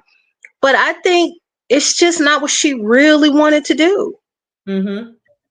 I don't think it's what she really wanted to do. And when people bring that up about the albums, okay, that's a business deal. Lots of people sign up to get this, but they don't get it. Mm-hmm. That doesn't make him a sex trafficker. So you don't think that she was really wanting to do the music? That part I can't really tell. The only thing I can tell, she's not particularly talented. Now, Ryan Leslie, I went back and looked at a lot of his interviews. Apparently, her earlier songs, I think she has 3 songs that ended up being pretty popular. Yeah. Those were produced under Ryan Leslie. I think sometimes you have the right artist and the right producer. And I think maybe Ryan Leslie understood more about how to develop this type of girl, this type of talent than Diddy did. Right. But I don't think she's just universally, you could just stand on the corner and everybody gonna come around and see her sing and dance. Right. Hold on just a second. Y'all keep talking. My daughter, I need to answer my daughter. One of you guys can talk. I don't want to take up all this space. I'm listening to you. Listen, when we go live, you need to come up here now. Oh, okay. Yeah, I don't know what Cassie's professional aspirations were, but keep in mind he had more girlfriends than her. So he couldn't have been spending all this time with her that she claims. So she had a lot of free time on her hands, is what I'm saying. Yeah. Sean said, I keep saying that, but it's right. It's Right Sound Studios. He said being an artist is not easy, and it's not easy. And I think that you have to be talented, you have to be committed, you have to go the nine. But for some reason, Diddy was not allowing her music to come out, and I think it was because she did the freak offs better than she did the music. Like, we're gonna do good over here, and we'll get to that later, because I really just didn't feel like she couldn't dance. Like, I don't think she's a great dancer. I think she's beautiful, but it's more than being beautiful to make this music and to be an artist. So I don't know. This is good conversation, you guys. Thank y'all for being here. Continue to hit the like button. Continue to come back, because we lit over here. And then also become members, because we're going to start having our exclusive rooms next week. We're having our first exclusive room. So become a member any level you'd like. Yeah, great. Thank you for coming up. Shout out to Bottz for coming and bringing his perspective. This is good conversation. Montana, you're really quiet. What you thinking over there? Like, is she on point? You got something you want to debate? No, like I mean, I see her perspective. I see it. Yeah. And easily the way. And what about you, Harlem? Oh, I don't have nothing. Not Harlem quiet. Yeah, she ain't. She haven't said anything. So I was just wondering. If I'm honest, I feel like she did bring a grace. You made me kind of look at things more. I didn't think that. I was thinking like Cassie was a total victim. Like, I didn't think that she was a money grabber, out for the money. But I when can see that. that she was, you could see that she was out for the money. Yeah, I can see that. Because how she explained it, you 21 years old, man. And that man was what, 40 something at the time? 40? I think he was like 37. I think he's 17 years older than her. But I also think, didn't she have another man before Diddy that was way older than her? What was his name? Ryan Leslie, who was 10 years older than her. Yes. Yeah. And then you remember phases a couple of weeks ago when you was going over the voicemails and the messages and stuff? Uh-huh. And just like how Grace said, he cut them off. And they randomly take something out the blue. I want to meet up with you tonight. I want to talk and just right here and all this other stuff. Yeah. This is crazy. Well, we're gonna continue to follow this, Gray. I hope you do come back. We're gonna follow the sentencing now. Oh, great. So let's talk about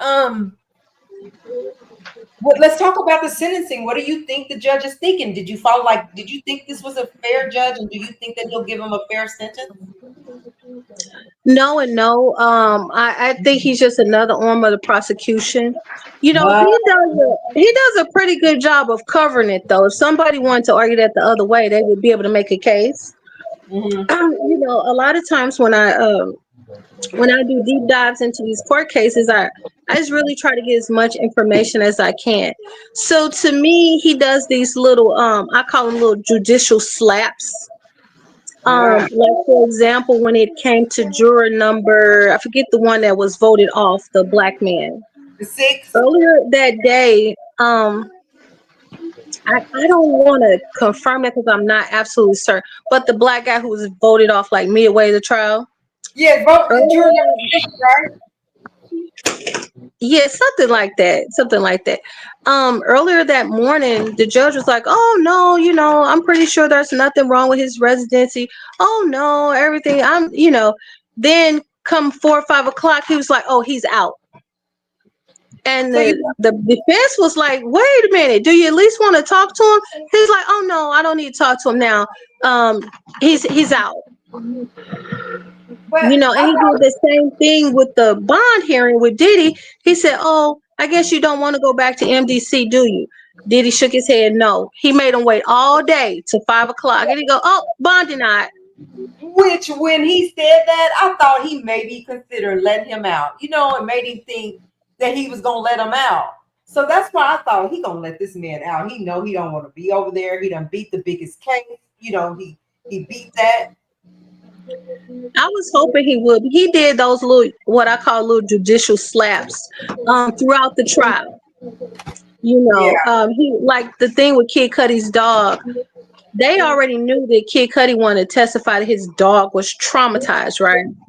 And so they talked to him about it. The defense talked to him about it, and they said, you know, make sure you don't ask him about that and don't let that testimony get in. And he chuckled. He said, oh, we never let some, you know, information in about the mental health of a dog. Even they laughed in the courtroom according to the transcripts. To get on the stand, and he let Kid Cudi testify to it. So I had noticed those little things with him throughout the trial. Mm-hmm. So now that, you know, this prosecution and, you know, all of SDNY has egg all over their face, he wants to help them clean it up a little bit. Hey, Gray, I'm gonna tell you this right here. If you don't be back for the next live, there will be an outstanding warrant for your arrest, and you will be booked. And listen, and you Not will the be Rico. listen. You will be charged with a RICO, and you will be booked in the Black Link County Jail. Well, you know what? I really like conversation a lot.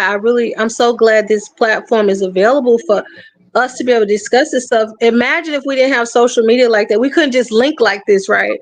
Right, And and your bond will be denied. don't do all that. But I like the conversation too, and I like the fact that we can talk about it, and when we don't agree on things, we're good with that. We can agree to disagree, and there's no issue.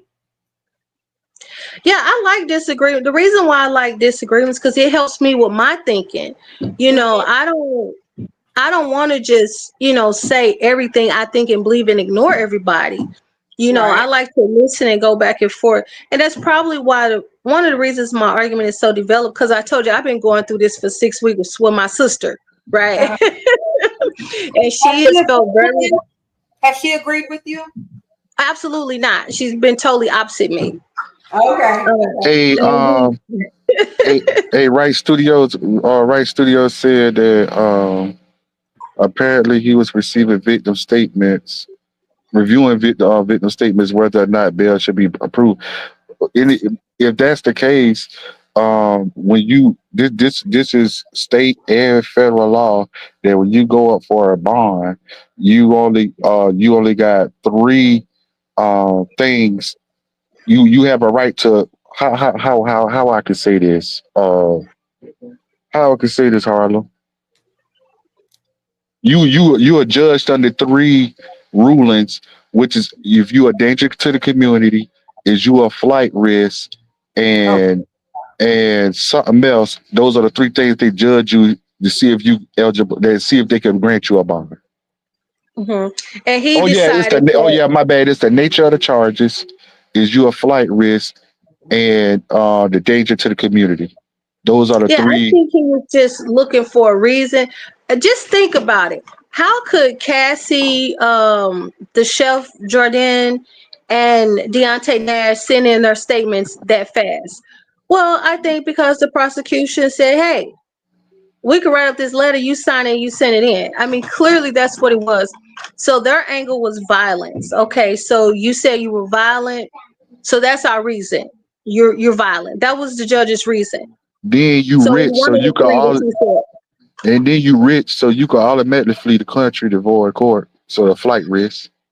Well, they had an argument for that, and I think that the argument was persuasive, which is why would you flee on charges that don't even have a minimum, right?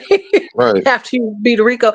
And they said they were going to keep his passport, and they said he was going to put up $1 million bond and do other things to restrict his movement, have something on his phone.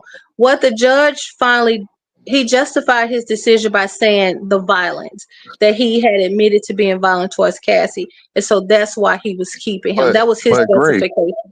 But Gray, what millionaire wants to sit in jail? And then another thing is you got men that run on child support warrants. Yeah, and that's not smart. Just to That's do not smart to 15, run over just to do traffic. 15 to 30 days in jail. Yeah, I don't think he was really a flight risk at all because I mean maybe prior to winning these Prior, cases. prior to, maybe, but I don't think he would now. Because he's not going to be running from a RICO charge, so I don't think he would. And he gave up Right. all of his stuff. And He at gave up. RICO, like, let me ask you guys this: how fair do you think a RICO should even be constitutional? Like, I don't think the government should be able to take from you. To me, that incentivizes the government to go after you because they know they're going to get this big stack of cash. Yeah. So I think RICO is a problem for a lot of reasons. And what do you guys think about it? So we had an attorney on last week, and her whole stance this whole time has been like, I don't think they should be taking everything that he worked for because the stuff that he built up and the wealth he built was not around freak offs. It was around legit businesses, legit business and partners and partnerships and all of that. So why take everything that he earned when it didn't have anything to do with freak offs and DV and all that? And I don't know, maybe it was just they do it because it's a lesson learned to not do what you're what you're being accused of. I don't know what their thinking is, but I don't think they should take everything. Well, RICO was started to get the mob, right?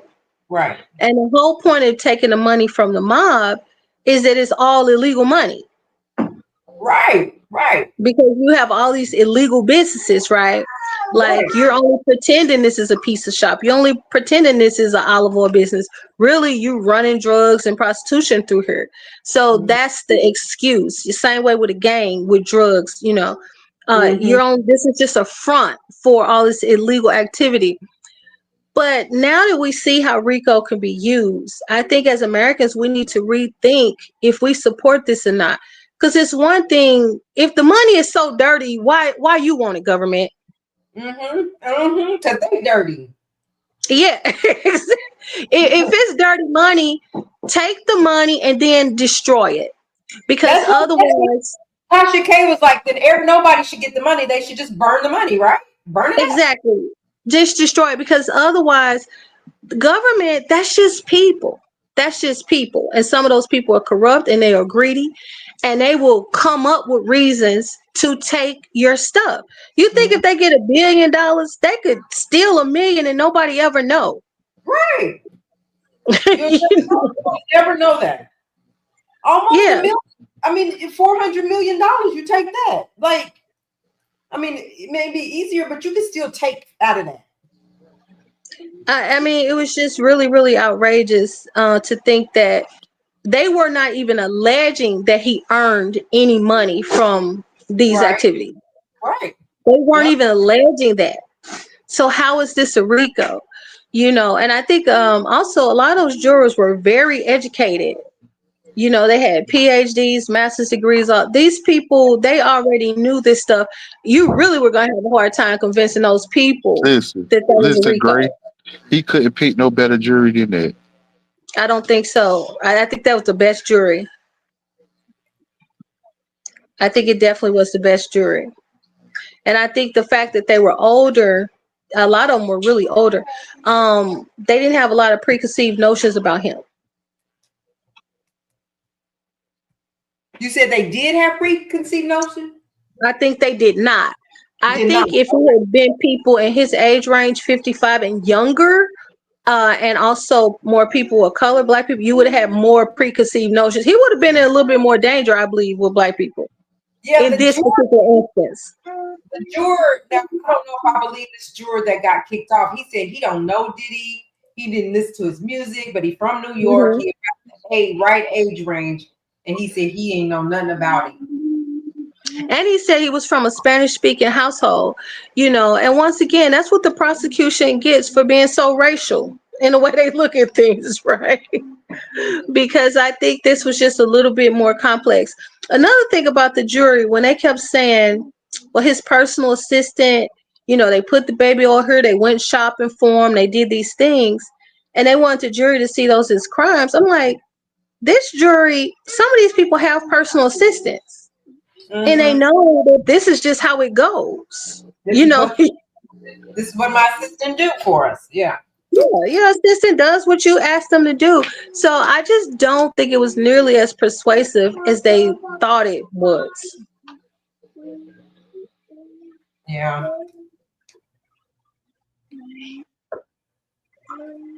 This is a good conversation. I hope that you for real do come back. Anybody else? Y'all want to tune in or chime in?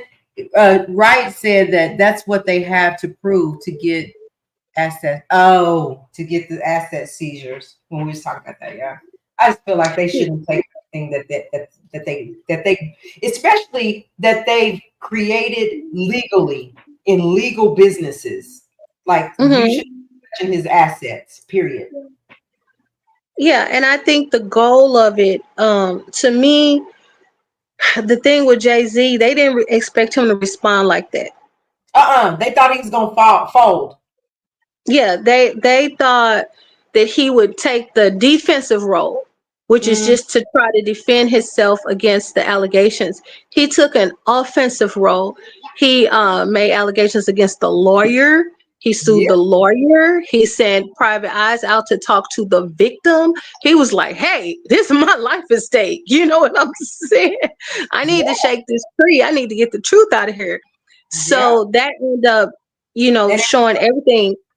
It worked. But they were willing to let this go to a court and let this person testify to this, even with all the lies that were riddled throughout the lawsuit. So it should have been dismissed outright. But I think if people do things the way Jay-Z did, these celebrities, they have to learn to fight back. Fight back instead of fold. Instead of running and just directly getting, a lawyer just to fight it in court or whatever. Because he boldly, he was like, I don't know, I'm not, you ain't getting me like that. Because the things that work for white folks, it don't work for us. Y'all notice that? You notice all the NDAs that they broke trying to testify against Diddy? Usually the non-disclosure agreement, that worked for white folks, right? You know what I'm saying? You bring an allegation, you give them $1 million, they go away, they can never talk about it. Okay, all of a sudden, when it comes to Diddy, all these non-disclosure agreements mean nothing. Yep. All of it means nothing. When have we seen a white celebrity be drugged in front of the public, accused of everything under the sun, and RICO charges be added to their personal life, be applied to their personal life? If any celebrity that could happen to me, it would be Leonardo DiCaprio, because everybody know he picked his girls up when they about 18, he dumped them when they 23, and he start over again with a fresh 18-year-old.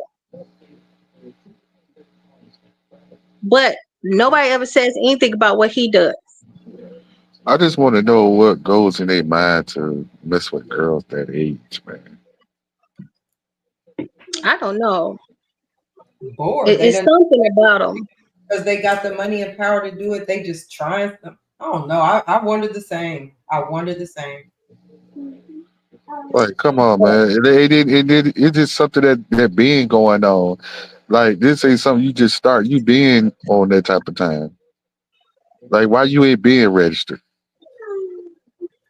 Right. And, if somebody wanted to go after him, well, first of all, we already know they wouldn't do to a white guy what they did to Diddy. We all know that. They would not drag Leonardo DiCaprio. Can you imagine Leonardo DiCaprio standing there with his ex-girlfriends testifying to this stuff, and he got a RICO on everything he earned as an actor? Of course not. Nope. You ain't seen it yet. You haven't seen it yet. Also, with the whole Me Too movement, when you look at the whole movement, they got Weinstein, that's a Jew. Epstein, that's a Jew. Cosby, black. Diddy, black. Okay, why is it all blacks and Jews in the Me Too? Yeah. Where was the Me Too though now? I haven't heard from them. Well, I think that's what Diddy was being prosecuted under, right? A bunch of women accuse you of something, and now your name is dirt, right? Yeah, like with R. Kelly, they was visual. They came out. They was on it. Yeah, and they But put Rico on R. Kelly, which but you but you know Jews are very powerful. One of the most powerful people in the country. I know that. But they also are persecuted people, and they've been persecuted for hundreds of years. What they are is a successful minority group. Yeah. You know, You I don't. see you Go ahead. see you see the Jews, they logo is their little 6 point star. The Star David. And then I learned just what I learned. You know, in Washington D.C., where the White House sit, and where the U.S. Where the Washington Monument and all that sit, it forms a 6 point star around the White House. I had not noticed that, The but U.S. okay. Capitol, the U.S. Capitol, all that form a in the Pentagon, all that form a 6 point star around the White House.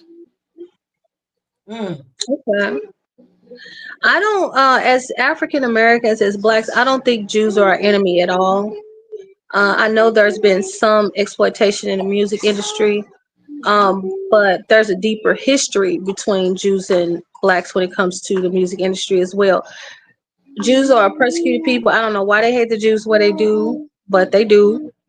But they happen to be very successful. They tend to stick together. They get a good amount of education. They follow certain things, and they've never really done anything to us as a group. They haven't done anything to us. So I don't think we should jump on that anti-Semitism train at all. I think as African Americans, we need to make alliances, equal alliances with as many people as we can. I would agree to that. Yep, I would agree to that. Yeah, I know here in St. Louis, where I live, about 15 years ago, the black rep, it was losing its building, and we didn't have anywhere to do our performances. And it was only the Jewish community that stepped in to offer us a building. Everybody else turned away. So I've noticed those things when, if you really look at the Jewish community, at times when they kind of can step in to help, they will. Throughout the civil rights movement, you have a lot of Jewish lawyers who will argue the case on behalf of black folks. So I don't think it's a history of exploitation as Kanye West would, would want you to believe. I don't think that at all. They look white, but they have a lineage that's Jewish, and they're very hated in this world for some reason. I've studied that a lot. I still don't really understand the reason, but I don't understand why blacks are hated either. So Yeah, because we are almost the most hated culture. absolutely. So between us and Hispanics and Jews, we just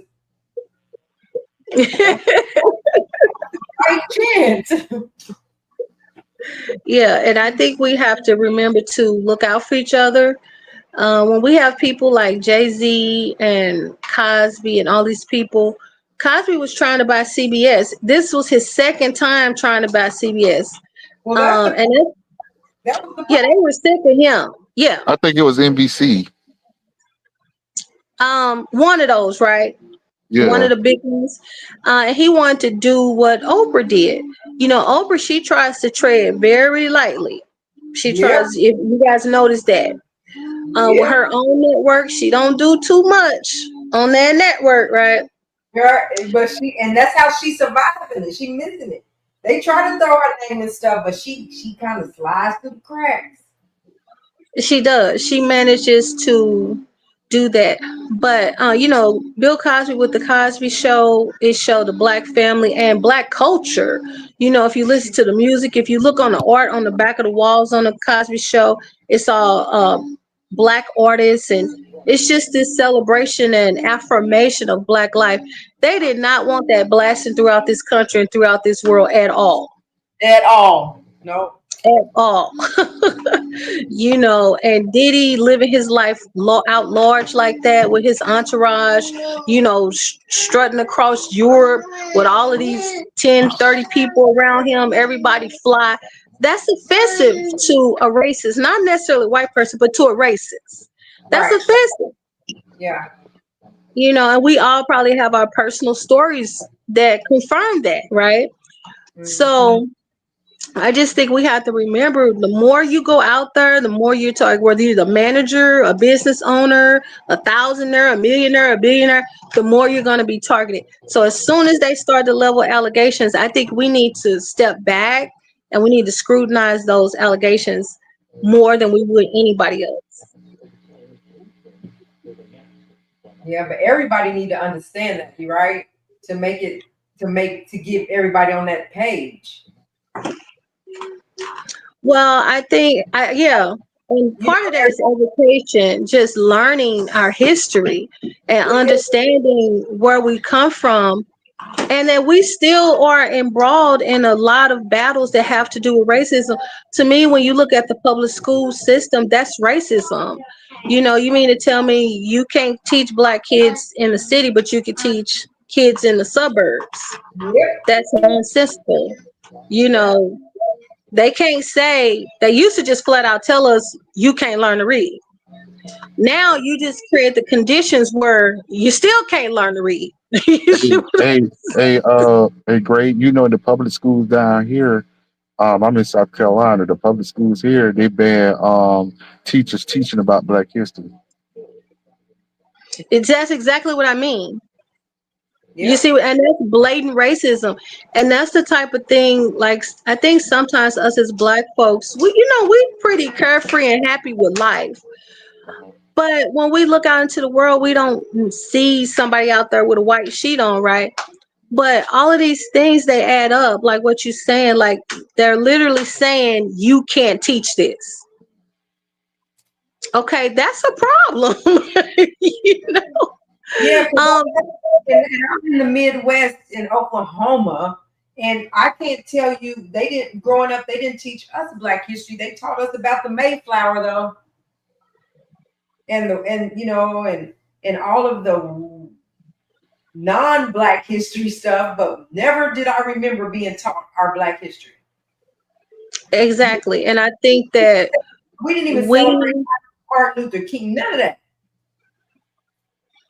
But at the same time, what don't make no sense to me is history is going to always be history. How you ban for teaching Black history, but the teachers teach about World War II with the Nazis and all this other stuff? Yeah, history. They sure do. Because then you get a group of people that don't have the tools to make the decisions that they need to make for today. And like, the bombing on Pearl Harbor and all this other stuff. Right. And if you don't really understand or you don't really know better, you could be subject to thinking negative about yourself. I think a lot of Black people have inferiority complex. We don't realize that we've paved the way not only for ourselves in this world, but for other groups of people too. Recently they are talking about the birthright citizenship.